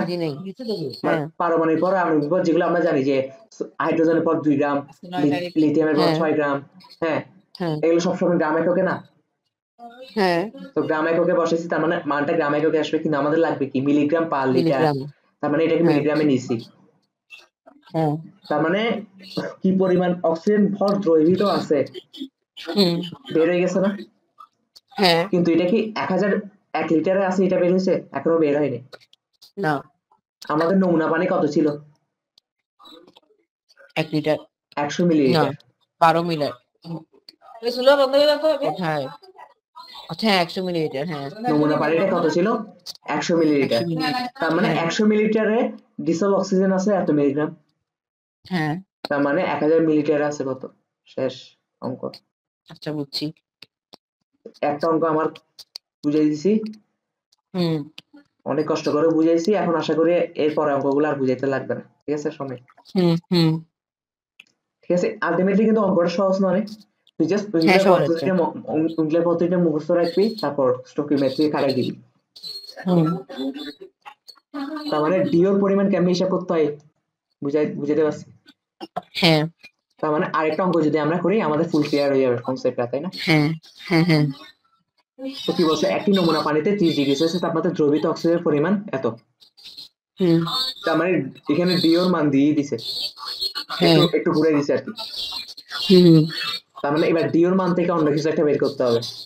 হ্যাঁ এটা এই অঙ্কটা কেন দিচ্ছি, বেসিক ক্লিয়ার হয়ে যাবে কারণ তুই যদি হুম এখান থেকে এখানে কনভার্ট করতে পারোস, এখান থেকে এখানে কনভার্ট করতে পারবি হুম বেসিক ক্লিয়ার থাকলে। ওই নমুনা পানিতে 1 লিটার দ্রবীভূত অক্সিজেন দ্বারা বিমুক্ত আয়োডিনকে টাইট্রেট করতে এত। তার মানে আমি হুম সোডিয়াম থাইসালফেট আবার ইনফরমেশন দিচ্ছে 9 ml প্রয়োজন হলে সোডিয়াম থাইসালফেটের ঘনমাত্রা কত ছিল, ঠিক আছে? হুম এইসব অঙ্ক করার ক্ষেত্রে সবসময় প্রশ্ন বুঝার আগে উইংক্লার পদ্ধতি লিখে ফেলবি, প্রশ্ন বুঝার দরকার নেই। ওকে ওকে তো আমাদেরকে এবার হিসাব করতে হবে। আমরা জানি যে আমাদের ওভারঅল ক্লু লাগবে কাদেরকে নিয়ে, ওকে নিয়ে একটা ক্লু লাগবে, আয়োডিনকে নিয়ে ক্লু লাগবে, ওকে নিয়ে ক্লু লাগবে, আর একে তো সেম কথা, এটা তো সেম সেম কথা। আইটেম, আর ওকে নিয়ে একটা ক্লু হ্যাঁ লাগবে। তখন দেখি কাদেরকে নিয়ে ক্লু দেওয়া আছে, অক্সিজেন পরিমাণ দেওয়া আছে হ্যাঁ না, এই যে ppm দেওয়া আছে। হ্যাঁ তার মানে অক্সিজেন হ্যাঁ পরিমাণ 7.5 per ppm, ppm মানে কি মিলিগ্রাম পার লিটার। হুম তাহলে 1 লিটার নমুনা পানিতে অক্সিজেনের পরিমাণ হচ্ছে 7.5 মিলিগ্রাম। হুম কিন্তু আমরা অঙ্ক করার ক্ষেত্রে কি মিলিগ্রাম ইউজ করতে পারবো এখন? কারণ আমরা না নর্মালি গ্রাম একক হিসাব করতে হবে। হুম হ্যাঁ, হুম গ্রাম একক কেন হিসাব করতে হবে? ওখানে যে অন্য কোনো একটা আণবিক পর ইউজ করি, ওটা তো গ্রাম একক ইউজ করবো, তাই না? হ্যাঁ হ্যাঁ তো গ্রাম একক যাতে সহজে কাটাকাটি চলে যায়, এটাকে আগে থেকে গ্রাম এককে নিয়ে রাখছি, হ্যাঁ ঠিক আছে? গ্রাম এককে নিয়ে গেলাম। আচ্ছা, তাহলে এখন আমাদেরকে বলছি কি, সোডিয়াম থায়োসালফেটের ঘনমাত্রা কত হবে, তাই না? হুম তার মানে হুম আমাদেরকে এটার কোনো পরিমাণ দেওয়া নেই ওভাবে, শুধু একটা পরিমাণ দেওয়া আছে না 9 ml। হ্যাঁ তো এটা থেকে তো আমরা ঘনমাত্রা বের করতে পারবো না। না তো আমাদেরকে বের করতে গেলে এবার স্টোকিওমেট্রিটা উল্টা দিক থেকে হাঁটায় আসতে হবে। এখান এটা পরিমাণ বের করবো, এটা পরিমাণ থেকে আমরা এটা পরিমাণ বের করতে পারবো, এটা পরিমাণ বের করতে পারলে এটা পরিমাণ বের হয়ে গেছে, এটার থেকে এটা পরিমাণ বের করতে পারবো, হুম ঠিক না? হুম উল্টা হবে আর কি। তাহলে এখন স্টোকিওমেট্রিটা প্রথমে কোথায় খাটাবো? 1 নং বিক্রিয়ায়। হ্যাঁ তো 1 নং বিক্রিয়ায় স্টোকিওমেট্রি খাটালে n of German oxygen divide by 1, n of iodine divide by 1 আগের মতন। এখান থেকে n অফ আয়োডিনের পরিমাণটা বের করব, বের করে হচ্ছে মোল সংখ্যা বের করবো আর কি। হ্যাঁ ওকে, হ্যাঁ পারবি না? হ্যাঁ পারবো। যদি এটা দেখতে মনে হচ্ছে তাও একটু ক্লিয়ার করে দিই। এত, তাহলে আমাদের আলটিমেটলি বের করতে হবে n অফ আয়োডিন বের করতে হবে, তাই না? তো আমরা হ্যাঁ ওভারঅল n অফ আয়োডিন সমান n অফ এটা লিখতেই পারি। আচ্ছা আমি এন এর জায়গায় হুম, এখানে স্টোইকিওমেট্রি দেখে কি গ্রামে হিসাব করছে, নাহলে আমি ভি বাই 22.4 দিয়ে হিসাব করতে পারতেছি না এন। না, এখানে তো বলে কেন? দেয় এটা এসটিপি বলে দিছে, ও আচ্ছা বুঝছি। ঠিক আছে? আচ্ছা, হুম তারপর দেখ n অফ আয়োডিন সমান n অফ অক্সিজেন, এটা লেখাই যায় কারণ হুম 1 1 কাটাকাটি গেছে, তার মানে এটা সমান এটা। তার মানে যে হুম পরিমাণ অক্সিজেনের মোল সংখ্যা আছে ঠিক সেই পরিমাণে আয়োডিনের মোল সংখ্যা আছে হুম প্রশ্নে ব্যবহৃত। হুম তার মানে অক্সিজেনের মোল সংখ্যাটা বের করতে পারলে হচ্ছে, এখন অক্সিজেনের কি দেওয়া আছে? অনলি দেওয়া আছে ভর দেওয়া আছে। তো প্রশ্নে যে ভরটা দেওয়া আছে সেটাকে যদি আমরা তার প্রকৃত আণবিক ভর দিয়ে ভাগ করে দিই, তাহলে মোল সংখ্যা বেড়ে যায় না? মোট সংখ্যা বের হয়ে যাবে, হ্যাঁ 16, তাহলে মোল সংখ্যা বেড়ে গেছে না? হ্যাঁ হ্যাঁ আচ্ছা, এখানে অনেক প্রশ্ন আসতে পারে যে এমন অক্সিজেন ভর হচ্ছে 16, এটা কেন? আমরা তো জানি অক্সিজেন O2 ভর না 16। হ্যাঁ এই যে O2 ভর কি 16? O2 ভর তো 32। 32। এই যে দেখছস, হুম টস খাওয়াচ্ছি হুম যে ধরতে হবে, ঠিক আছে? হ্যাঁ হ্যাঁ হ্যাঁ হ্যাঁ তাহলে এটা বেড়ে গেছে না? হ্যাঁ O2 ভর যদি 32 হয় তাহলে একটা অক্সিজেন ভর 16। হ্যাঁ ওকে, তাহলে আয়োডিনের মোল সংখ্যা বেড়ে গেছে। হ্যাঁ এবার স্টোকিওমেট্রিটা এখানে খাটা, n অফ আয়োডিন সমান এটা হুম n, ঠিক না? হ্যাঁ হ্যাঁ ঠিক আছে, স্টোকিওমেট্রি খাটলে যেহেতু সোডিয়াম সালফেটের আগে 2 মোল ছিল লেখা, এই হ্যাঁ যে এই যে 2, ওই 2 ছিল হ্যাঁ না? হ্যাঁ এই 2টা নিচে নামবে না? সূত্র হ্যাঁ অনুসারে 2টা নিচে নামছে, এটা সমান এটা। তার মানে এখান থেকে সোডিয়াম থায়োসালফেটের ইয়াটা বেড়ে গেল। কি বেড়ে গেল দেখি হ্যাঁ বলতো? মোল সংখ্যায়। মোল সংখ্যা বেড়ে গেছে। মানে প্রথমে বেড়েছে কি? তারপর এটা বেড়েছে n। তো এটাকে আমাদেরকে বের করতে হবে কি, ঘনমাত্রা বের করতে হবে না? হুম তো ঘনমাত্রা কেমনে বের করব? s ইকুয়াল কি N by B. n divide by v। হুম এখন n এর মান তো পাইছি, n এর মানটা লিখলাম। n এর মান কত ছিল? 9 ছিল না নাকি? 9 into 10 inverse 3 হবে না? আচ্ছা না, হ্যাঁ তো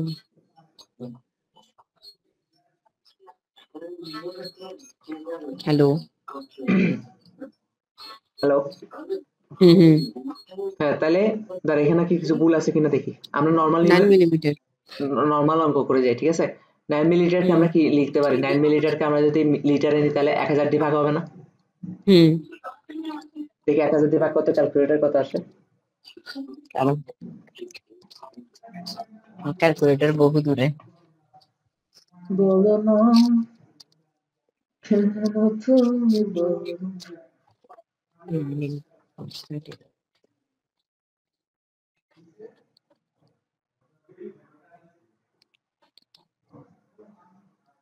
9 into 10 inverse 3 আর কি।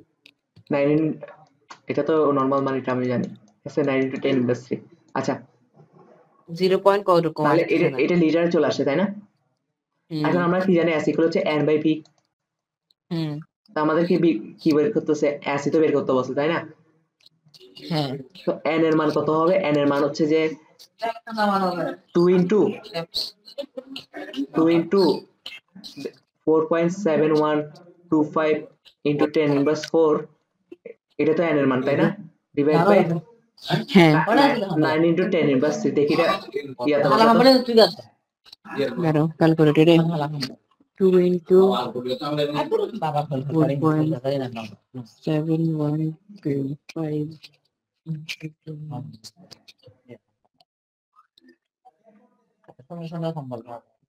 কেন ঠাকুরে গোলাপে তারা কম্বলটা করবে এই জাওয়াত 0.1047। তো মানে মিলছে তো, মানে মোট কথা বেসিক ঠিক থাকলে তুই অঙ্ক যেভাবে করবি কর, বের করতে পারলে স্যার। আমাদের মেইন ঘনমাত্রা বের করতে হচ্ছে, ঘনমাত্রা বের করলাম। এই জাওয়াত এদিকে আয়। আচ্ছা একটু এদিকে আয় না। আচ্ছা সাজিদকে ডাক, সাজিদকে ডাক এদিকে। একটা লেট নাইট নুডলস বানাবো, এটা ট্রাই করার জন্য। তো আমি কিছু দিচ্ছি নিয়ে আয়। তো সেজন্য তো আমার মনে করছে লেট নাইট মুভি দেখার সময় খাবো। আরে বন্ধ করে দেখানো। ডিম লাগবে কয়টা? ডিম একটাও আছে বাসায়? তাহলে ডিম হচ্ছে যে নুডলস ইউজ করবো 2টা, আর ম্যানুসের জন্য একটা। তিনটা ডিম, শুধু 3টা ডিম। হ্যাঁ না লাগাই নাই এখনো। হ্যাঁ লাগাইলেও তালা মারা নেই মনে। দেখ টাকা তো দিব।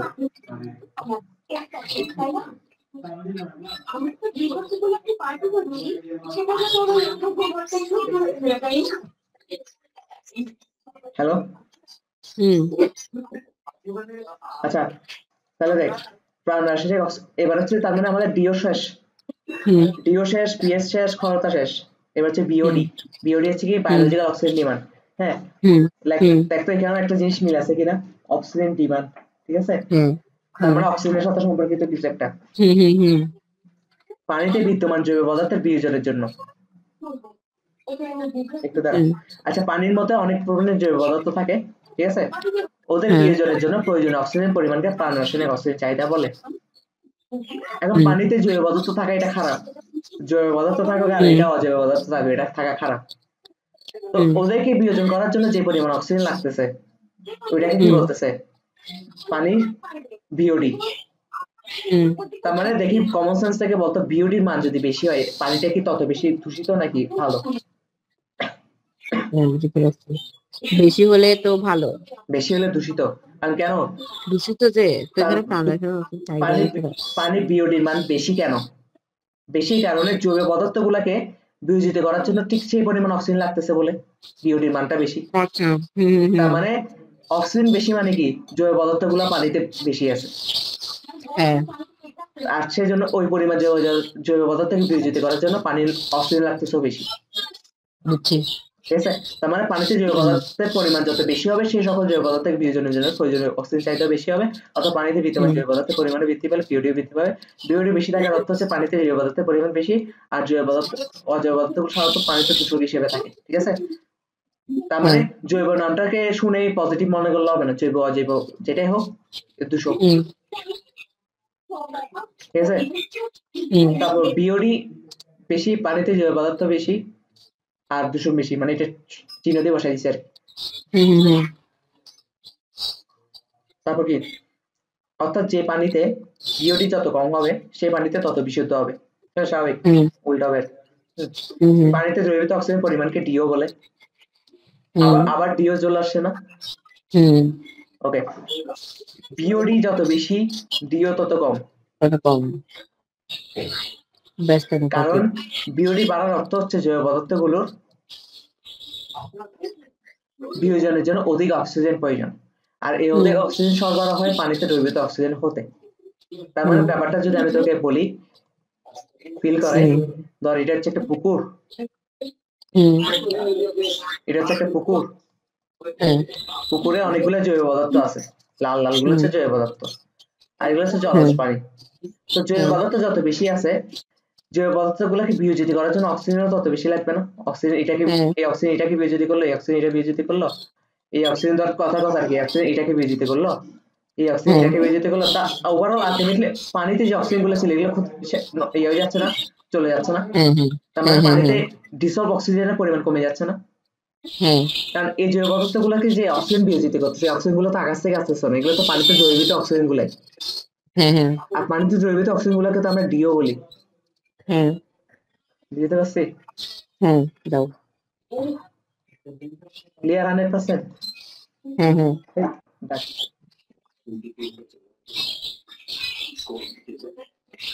ওকে, তাহলে বিওডি ও পানির দূষণ মাত্রা এগুলো ইম্পর্টেন্ট ফর মেডিকেল লেখা আছে। ঠিক আছে? ইম্পর্টেন্ট ফর মেডিকেল না, এইচএসসির জন্য ইম্পর্টেন্ট, এগুলো আমি বলছিলাম। বিওডির পরিমাণ কত থাকা ভালো? তার মানে বিওডির পরিমাণ পিপিএম হিসাব করা হয়। যদি 1 থেকে 2 পিপিএম হয় বিওডির পরিমাণ, তাহলে খুব ভালো। 3 হলে আস্তে আস্তে খারাপ হওয়া শুরু করছে, দেখছো? মোটামুটি ভালো। হ্যাঁ, বিড়ি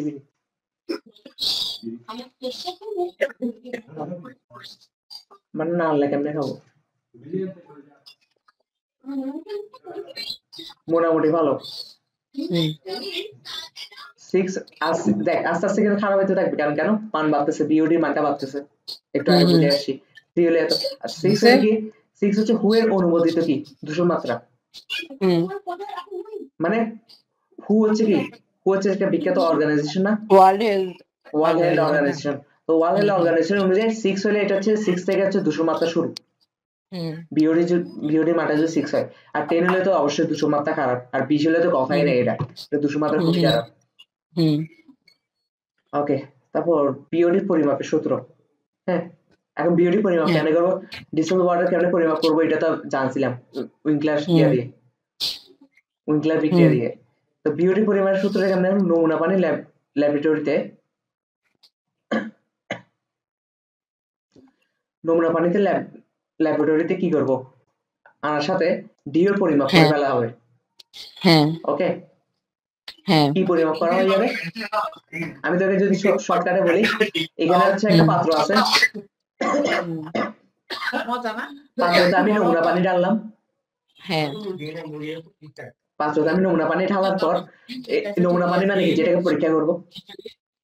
তো আমরা শুরুতে কি করব? শুরুতে হচ্ছে আমরা যখন মাত্র ঢালছি তখনই আমরা পানির ডিও হিসাব করে ফেলবো। ডিও মানে কি? ডিসল ওয়াটার, সরি ডিসল ওয়াটার বলছি, ডিসল অক্সিজেন। হ্যাঁ, কেন হিসাব করবো এটা তো আমরা বলছিলাম উইংক্লার পদ্ধতিতে। ডিওর মানটা হিসাব করে ফেলবো শুরুতে, এটা কি বলবো? D O initial. এরপর একে 5 দিন ধরে ল্যাবে রেখে দিব। তো 5 দিন ধরে ল্যাবে রাখার পর 5 দিন পর পুনরায় ডিও ফাইনাল হিসাব করব 5 দিন পর। এখন তোর কথা হচ্ছে 5 দিন আগে হিসাব করলে কি হইছে, 5 দিন পর হিসাব করলে কি হইছে? হ্যাঁ, 5 দিন আগে ইয়া ছিল না, কি ছিল না? জৈব পদার্থ ছিল না, কিন্তু 5 দিন পর কিন্তু বিভিন্ন জৈব পদার্থ জমা হবে এখানে অটোমেটিক, খোলা পাত্রে রাখে দিলে। ঠিক আছে? তো 5 দিন পর হ্যাঁ জৈব পদার্থ জমা হওয়ার পর আমরা ডিও ফাইনাল হিসেব করব। তার মানে আচ্ছা আলটিমেটলি বিওডি টা কি হবে, DO initial minus DO final. হুম আগে যেটা ছিল এটার থেকে ফাইনাল যেটা হয়েছে। হ্যাঁ এখন নরমালি ফাইনাল থেকে ইনিশিয়াল বিয়োগ হয় না, ফাইনাল থেকে ইনিশিয়াল, হ্যাঁ কিন্তু কিন্তু এখানে এখানে তো ফাইনালে কমে যাবে। ইনিশিয়াল থেকে এখানে হচ্ছে ইনিশিয়াল থেকে ফাইনাল বিয়োগ হচ্ছে, কারণ কেন, কারণ হ্যাঁ হ্যাঁ ফাইনাল তো কমে যাবে, হ্যাঁ দ্রবীভূত অক্সিজেনের পরিমাণ কমে যাবে না, হ্যাঁ হ্যাঁ কারণ জৈব পদার্থগুলোকে বিয়োজিত করার জন্য ওদের ইউজ হবে। হ্যাঁ আর এখানে হচ্ছে যে dilution factor into dilution factor. Dilution factor মানে কি, এটা বোঝা লাগবে না, এটা তোদের পড়া না, এটা আমাদের পড়া, ঠিক আছে। তো ডাইলিউশন ফ্যাক্টর হচ্ছে আমাদের পড়া। ডাইলিউশন ফ্যাক্টর পদ্ধতিটা মনে রাখছি, এটা ডিএফ এর ফুল অর্থ হচ্ছে ডাইলিউশন ফ্যাক্টর, আর এটা তোদের অঙ্ক, তোদের এইচএসসি লেভেল আর অ্যাডমিশন লেভেলে যে অঙ্কগুলো আসবে ওখানে ডাইলিউশন হুম ফ্যাক্টরের মান সবসময় ওয়ানই হবে। তো ওয়ানটা লেখা না লেখা সমান কথা, 1 into 1 ওকে তো ওয়ানই হবে, ঠিক না। হ্যাঁ হ্যাঁ হ্যাঁ আর অ্যাডমিশনে বেশি হলে একটু ঘুরে দিয়ে ডাইলিউশন ফ্যাক্টরের মানটা 2 দিতে পারে, 3 দিতে পারে, তো তখন 2 দিয়ে 3 দিয়ে গুণ করে দিবি, শেষ। ওকে মানে কোশ্চেনে দিয়ে দিবে। হ্যাঁ, কোশ্চেনে দিয়ে দিবি। ওকে ওকে, তাহলে এখন আমাদের কি করতে হবে, আমাদেরকে হচ্ছে ম্যাথ যে বিওডি হিসাব করতে হবে। একদম সিম্পল অঙ্ক। আমরা ডিও ইনিশিয়াল হিসাব করব, ডিও ফাইনাল হিসাব করব, দুইটা বিয়োগ করে দিব। বিয়োগ করে দিব। তো আমরা ডিও বের করতে পারি না। হ্যাঁ তো ডিও এখানে শুরুর ক্ষেত্রে একটা কন্ডিশন দিয়ে দিবে, 5 দিন পর হ্যাঁ কিউসিটার একটা কন্ডিশন দিয়ে দিবে। ঠিক আছে। তাহলে তুই ডিও বের করবি, ডিও বের করে ফেলবি। তাও আমি একটা অঙ্ক দেখাই হ্যাঁ দিচ্ছি, ঠিক আছে। ওকে বিওডি পরীক্ষার জন্য একটি পুকুর থেকে নমুনা পানি হচ্ছে এত, ঠিক আছে।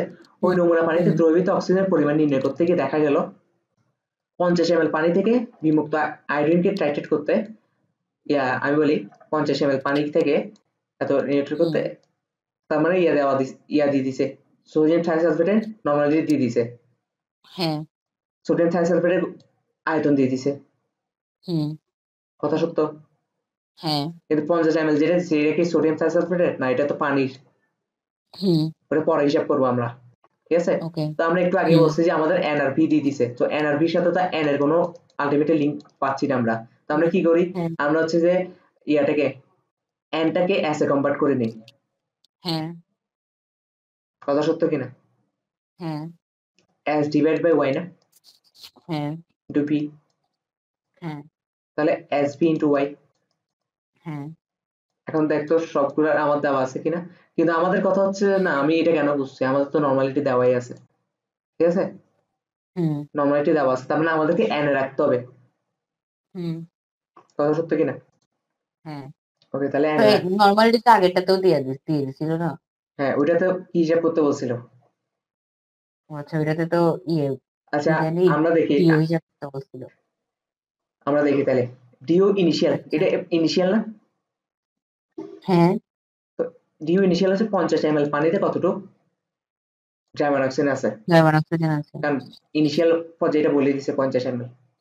হ্যাঁ তো আমরা আবার কি করবো, ইংলা পদ্ধতিটা লিখে ফেলবো, হুম বিক্রিয়া দুইটা মুখস্থ লিখে ফেলবা। তারপর কি করবা, তারপর স্টোকিওমেট্রি ফাইন্ড করবা।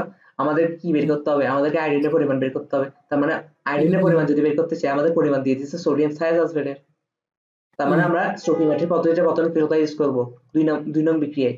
নাম্বার লিখে তার মানে স্টোকিওমেট্রি এটা সমান স্টোকিওমেট্রি এটা, তাই না। হুম হুম তো এখান থেকে আমরা কি পারি, যে n ইনটু, আমরা স্টোকিওমেট্রি কি জানি,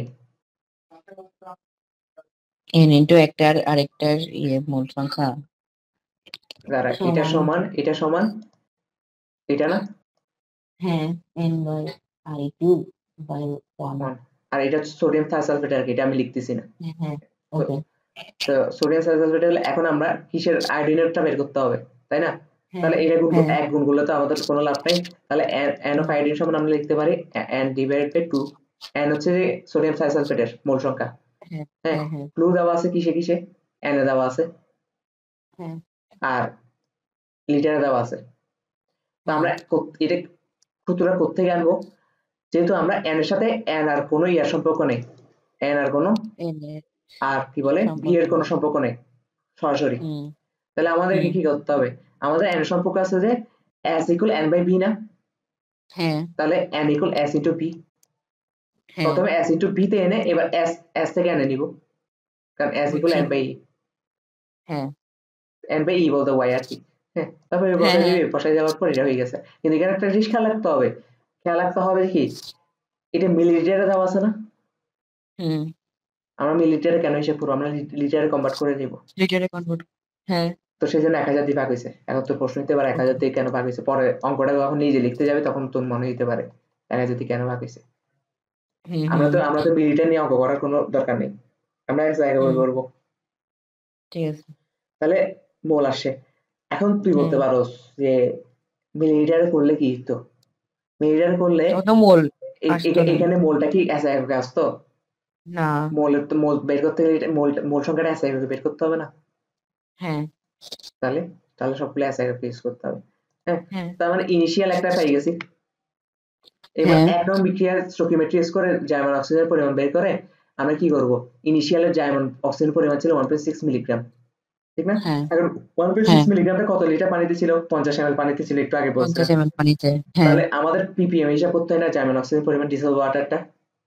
হ্যাঁ, তো ডিসেল ও ওয়াটার আচ্ছা, এরপর 1000 ml কত মিলিগ্রাম আছে, ppm হিসাব করার করতে কিন্তু আবার এসআই করে পণ্ডিতামি করে মারি দিস না, গ্রাম মারি দিস না। ppm মানে তো মিলিগ্রাম পার লিটার, তো মিলিগ্রামে আছে, এটা মিলিগ্রামে থাকো। মিলিগ্রাম আছে বলতে আমরা মিলিগ্রামে কনভার্ট করে নিয়েছি, প্রথমে এসআই মানগুলো বসে গ্রামে আসছে, গ্রাম থেকে মিলিগ্রামে নিছি, ঠিক আছে না? এখন তুই বলতে পারো এসআই কত কেজি, গ্রাম করতে আসছে, গ্রাম আসছে গ্রাম করতে, কারণ আমরা যে এখানে যে আণবিকটা বসাইছি যেটা গ্রাম এককে বসাইছি, তাহলে যেটা বের হবে এটা গ্রাম এককে বের হবে। আমাদের তো এখানে আর এসআই বের করে লাভ নেই, কারণ আমাদের তো আলটিমেটলি সেটা এসআই এককে বের হোক আর গ্রাম এককে বের হোক, এটাকে মিলিগ্রামে নিতে হবে, ঠিক না? তাহলে 50 ml পানিতে আছে এত ভর, তাহলে 1000 ml পানিতে আছে অক্সিজেন জার্মান ভর এত, তার মানে 32 মিলিগ্রাম। এটা হচ্ছে ডিও ইনিশিয়াল। তো ডিও ফিনিশিয়ালের জন্য দেখবি যে একটা ক্লু দিয়ে দিয়েছে, কন্ডিশন দিয়ে দিয়েছে, এই যে 5 দিন পর, দেখছস 50 ml পানি থেকে ঠিক 50 ml পানি বলছে, আর এটা ট্যাটুয়েট করতে লেগেছে এত, সেম ক্লু না? এটারও সোডিয়াম সালফেটের ক্লু দেওয়া ছিল, ওখান থেকে আমরা আয়োডিনের হিসাব করে অক্সিজেন বের করছি না? ঠিক সেম পরিমাণ 5 দিন পর সোডিয়াম সালফেট হিসাব করে আমরা ইয়ার বের করব, আয়োডিনের পরিমাণ বের করে আয়োডিনের পরিমাণ থেকে অক্সিজেনের পরিমাণ বের করব, ডিও ফিনিশিয়াল পেয়ে যাবো না এরপর পিপিএমটা বের করে। তো পিপিএম বের করে এরপর ডিও ইনিশিয়াল থেকে ডিও ফিনিশিয়াল বিয়োগ করে দিব, বের হয়ে যাবে না? এই যে বের হয়ে আসছে, এটাই, এগুলো পাশে করে রাখবি। এগুলো এখনই করে ফেলতে হবে, নাহলে ভুলে যাবো। কঠিন তো না, সহজ না এগুলো, অনেক মোট কথা এগুলো প্রতিদিন মুখস্থ করতে হবে। আর এটা যদি এখন মুখস্থ করে ফেলো পরিমাণগত রসায়নে আমার একটা টপিক কম, একটু কম পড়াইলে হবে, ঠিক আছে। তার মানে বিওডি শেষ, এখন হচ্ছে সিওডি। এটাকে আবার অনেকে সিআইডি বলে, সিআইডি বলিস না, ঠিক আছে?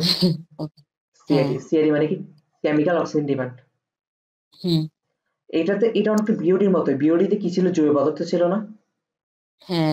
জৈব পদার্থ গুলাকে বিশুদ্ধি করার জন্য অক্সিজেন গুলা ইউজ হইতো না, ডিসেল অক্সিজেন গুলা, জৈবিক অক্সিজেন গুলা। এখানে হচ্ছে জৈব অজৈব দুইটাই থাকবে। আচ্ছা, তার মানে দুইটাকে বিশুদ্ধি করার জন্য আরো বেশি পরিমাণ অক্সিজেন লাগবে। তার মানে আরো বেশি পরিমাণ অক্সিজেন খরচ হয়ে যাচ্ছে পানি থেকে এগুলাকে বিশুদ্ধি করতে গিয়ে। ওকে, তাহলে পানিতে বিদ্যমান জৈব অজৈব সকল ধরনের দূষক পদার্থকে বিয়োজনের জন্য, ঠিক আছে, প্রয়োজনীয় অক্সিজেনের পরিমাণকে। তার মানে বিওডি ছিল শুধু কিসের ক্ষেত্রে, বিওডি ছিল শুধু জৈব দূষকের জন্য, আর সিওডি ছিল জৈব দূষক প্লাস অজৈব দূষক। তো সিওডি মানে কি, সিওডি যত বেশি হবে তার মানে ঠিক সেই পরিমাণ অক্সিজেন লাগতেছে এগুলোকে ইউজ করতে, তার মানে সেই পরিমাণ অক্সিজেন খরচ হয়ে যাচ্ছে। আর খরচ হয়ে যাচ্ছে মানে কি, এটা তো দূষকের একটা নির্দেশক পানি দূষণে, তার মানে পানি দূষিত হবে, কারণ ডিও কমে যাচ্ছে। এটা কেমনে করে, এটা হচ্ছে যে ঠিক সেম জিনিস, এখানে নমুনা পানি নিব, নমুনা পানি নেওয়ার পর এখানে আমরা না, এখানে সেম জিনিস না, বি কেয়ারফুল, ঠিক আছে? প্রথমে একটা পাত্র নিব, আচ্ছা, দেখছো এগুলো আমি ফ্লোতে পড়াবার সময় বলে ফেলি যে হয়ে যাচ্ছে, কিন্তু আমার তো বেসিক ক্লিয়ার আছে, আমি তো জানি এটা সেম জিনিস না, আমি পড়ে আসছি এটা সেম জিনিস না, তার মানে আবার মনে পড়ে। তো এ দেখ কি বলে, কি বলতে লাগছে, একটা পাত্র নিব, পাত্রের মধ্যে নমুনা পানি ঢালবো, নমুনা পানির মধ্যে কিন্তু প্রথমে জৈব দূষক মিশ্রিত থাকবে। আচ্ছা। প্রথমে কি মিশ্রিত থাকবে? জৈব দূষক মিশ্রিত থাকবে। জৈব দূষক মিশ্রিত থাকা অবস্থায় আমরা ডিও বের করব, এটাকে বলে ডিও ইনিশিয়াল। এরপর 2 থেকে 3 ঘন্টা রাখার পর আমরা এখানে অজৈব দূষক মিশাবো। কি মিশাবো? অজৈব দূষক মিশাবো। তার মানে এবার জৈব দূষক আছে, অজৈব দূষক আছে না? এই দুইটা, এবার দুইটা মিশ্রিত করার পর ডিও কি, এটা হচ্ছে ডিও ফিনিশিয়াল। আমি কিন্তু এখানে লিখে দিয়েছি যে দূষক যুক্ত করার আগে মানে অজৈব দূষক যুক্ত করার আগে যে মানটা পাবো এটা হচ্ছে ডিও ইনিশিয়াল, মানে তখন শুধু জৈব দূষক যুক্ত থাকবে। আর ডিও ফাইনাল হচ্ছে কি, যখন দূষক যোগ করার পর, মানে তখন জৈব দূষক আর অজৈব দূষক দুটাই যুক্ত থাকবে। যারা মুমকে একটা মেসেজ দিই,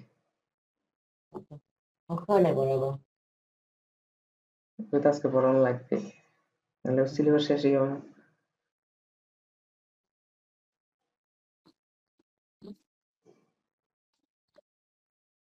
এই তোকে একটু পর পড়াবো, রেডি থাকিস।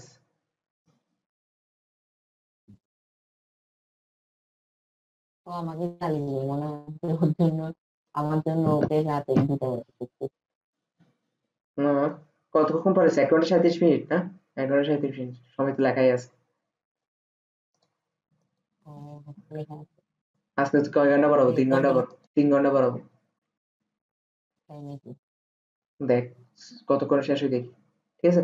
তাহলে এখন একটি ডেট থেকে সিওডি নির্ণয়ের জন্য, এখন তো আমরা ডিও যেহেতু বের করা শিখে গেছি, তার মানে বিওডি বের করতে বলুক আর সিওডি বের করতে বলুক, আমরা ইজিলি পারবো। তার মানে সিওডি নির্ণয়ের ডিও পরিমাপ করতে দিকে দেখা গেল 50 মিলিলিটার নমুনা পানির জন্য এত, আবার সোডিয়াম থায়োসালফেটের দিয়ে দিছে, ফ্লু দিয়ে দিছে।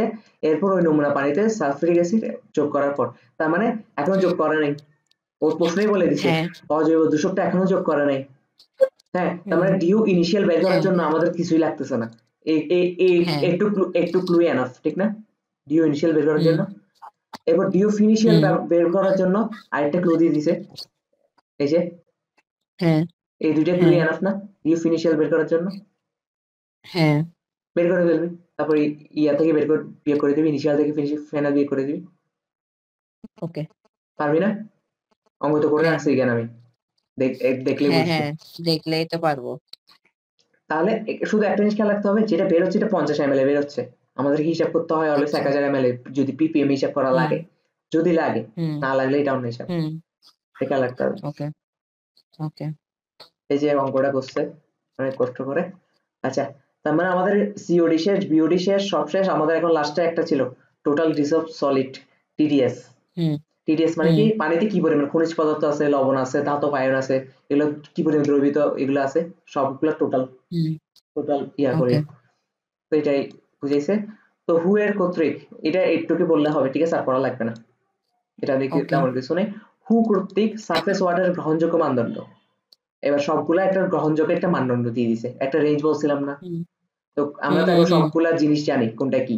খরচ হচ্ছে 500 ppm থাকলে ভালো, পানির পিএইচ হচ্ছে 6.5 থেকে 8.5 এর ভিতর থাকলে ভালো, ওই যে জলজ প্রাণীদের জন্য, মনে আছে? ডিও হচ্ছে যে ডিওর পরিমাণ হচ্ছে 4 থেকে 6 ppm এর মধ্যে থাকলে ভালো, বিওডি হচ্ছে 1 থেকে 3 ppm, আর সিওডি হচ্ছে 4 ppm থাকলে ভালো। হ্যাঁ, আর টিডিএস আর খরচ একই, ঠিক আছে, 500 ppm। এখন কথা হচ্ছে এগুলো খুব খুব মুখস্থ রাখতে হবে, ওকে, এগুলো থেকে এমসিকিউ আসবে মাস্ট। ওকে, আর পানি দূষণের কারণ, ডিটারজেন্ট ইউজ করলে শিল্পবর্জ্য, তেল জাতীয় পদার্থ, রাসায়নিক সার, পয় নিষ্কাশন, কীটপতঙ্গ নাশ, লিখে দিবি, ঠিক আছে? এগুলো যদি পড়ানো লাগে তাহলে তো খুব লজ্জাজনক একটা ব্যাপার, তাই না? পড়ানো লাগবে না।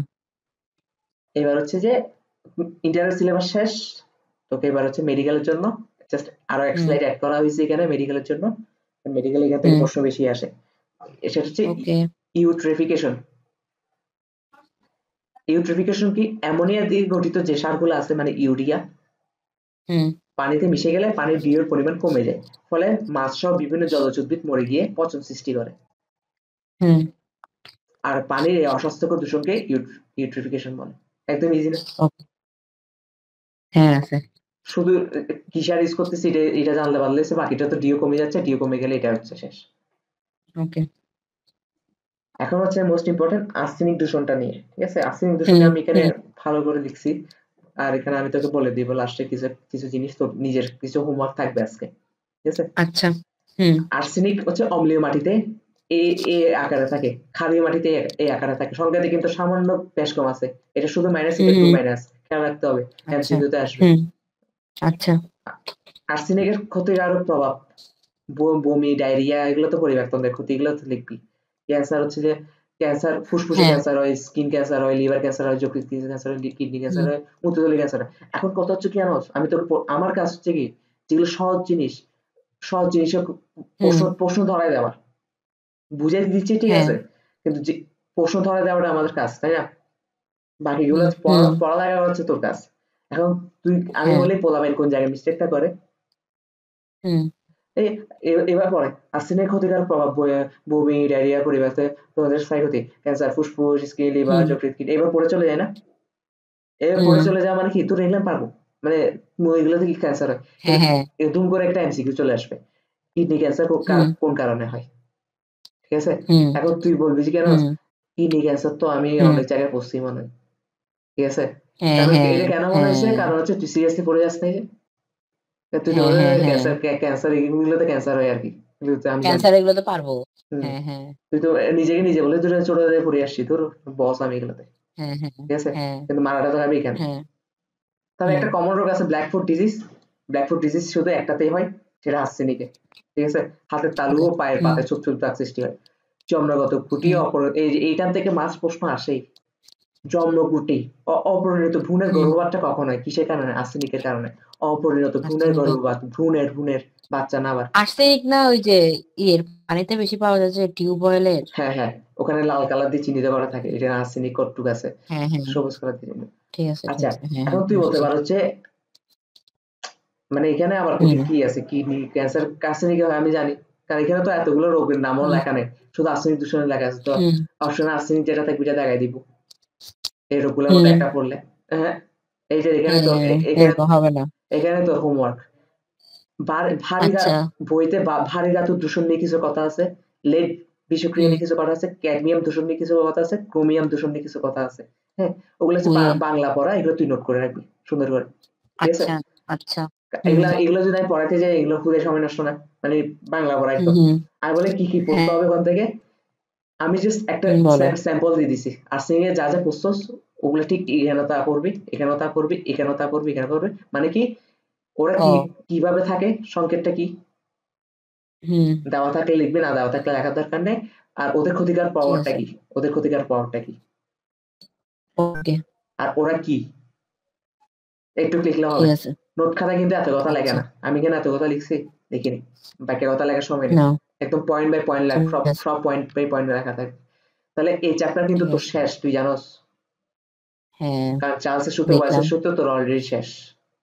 হ্যাঁ। ওগুলো জাস্ট আমি তাও আবার দেখাই দিব ওগুলা। আর হুম আর একটা ক্লাস লাগবে গ্রিন হাউস নিয়ে, হ্যাঁ, হুম ওগুলা। হুম তার মানে তুই আজকে আর কালকে মিলে হুম। এই চ্যাপ্টার যা যা পড়াইছি আজকে এগুলো নোট করে রাখবি, হ্যাঁ কথা সত্য কিনা এটা। হ্যাঁ হ্যাঁ। তারপর হচ্ছে কালকে কয়টা বাজে পড়াবো এটা বল। বলো। তুই ফ্রি কালকে, কিন্তু শুক্রবার, তুই আবার শুক্রবারে কি আগে বিজি থাকতে অনেক, এখন এখন তো মনে হয়। কালকে। হ্যাঁ। আচ্ছা, তারা এটা স্টপ করে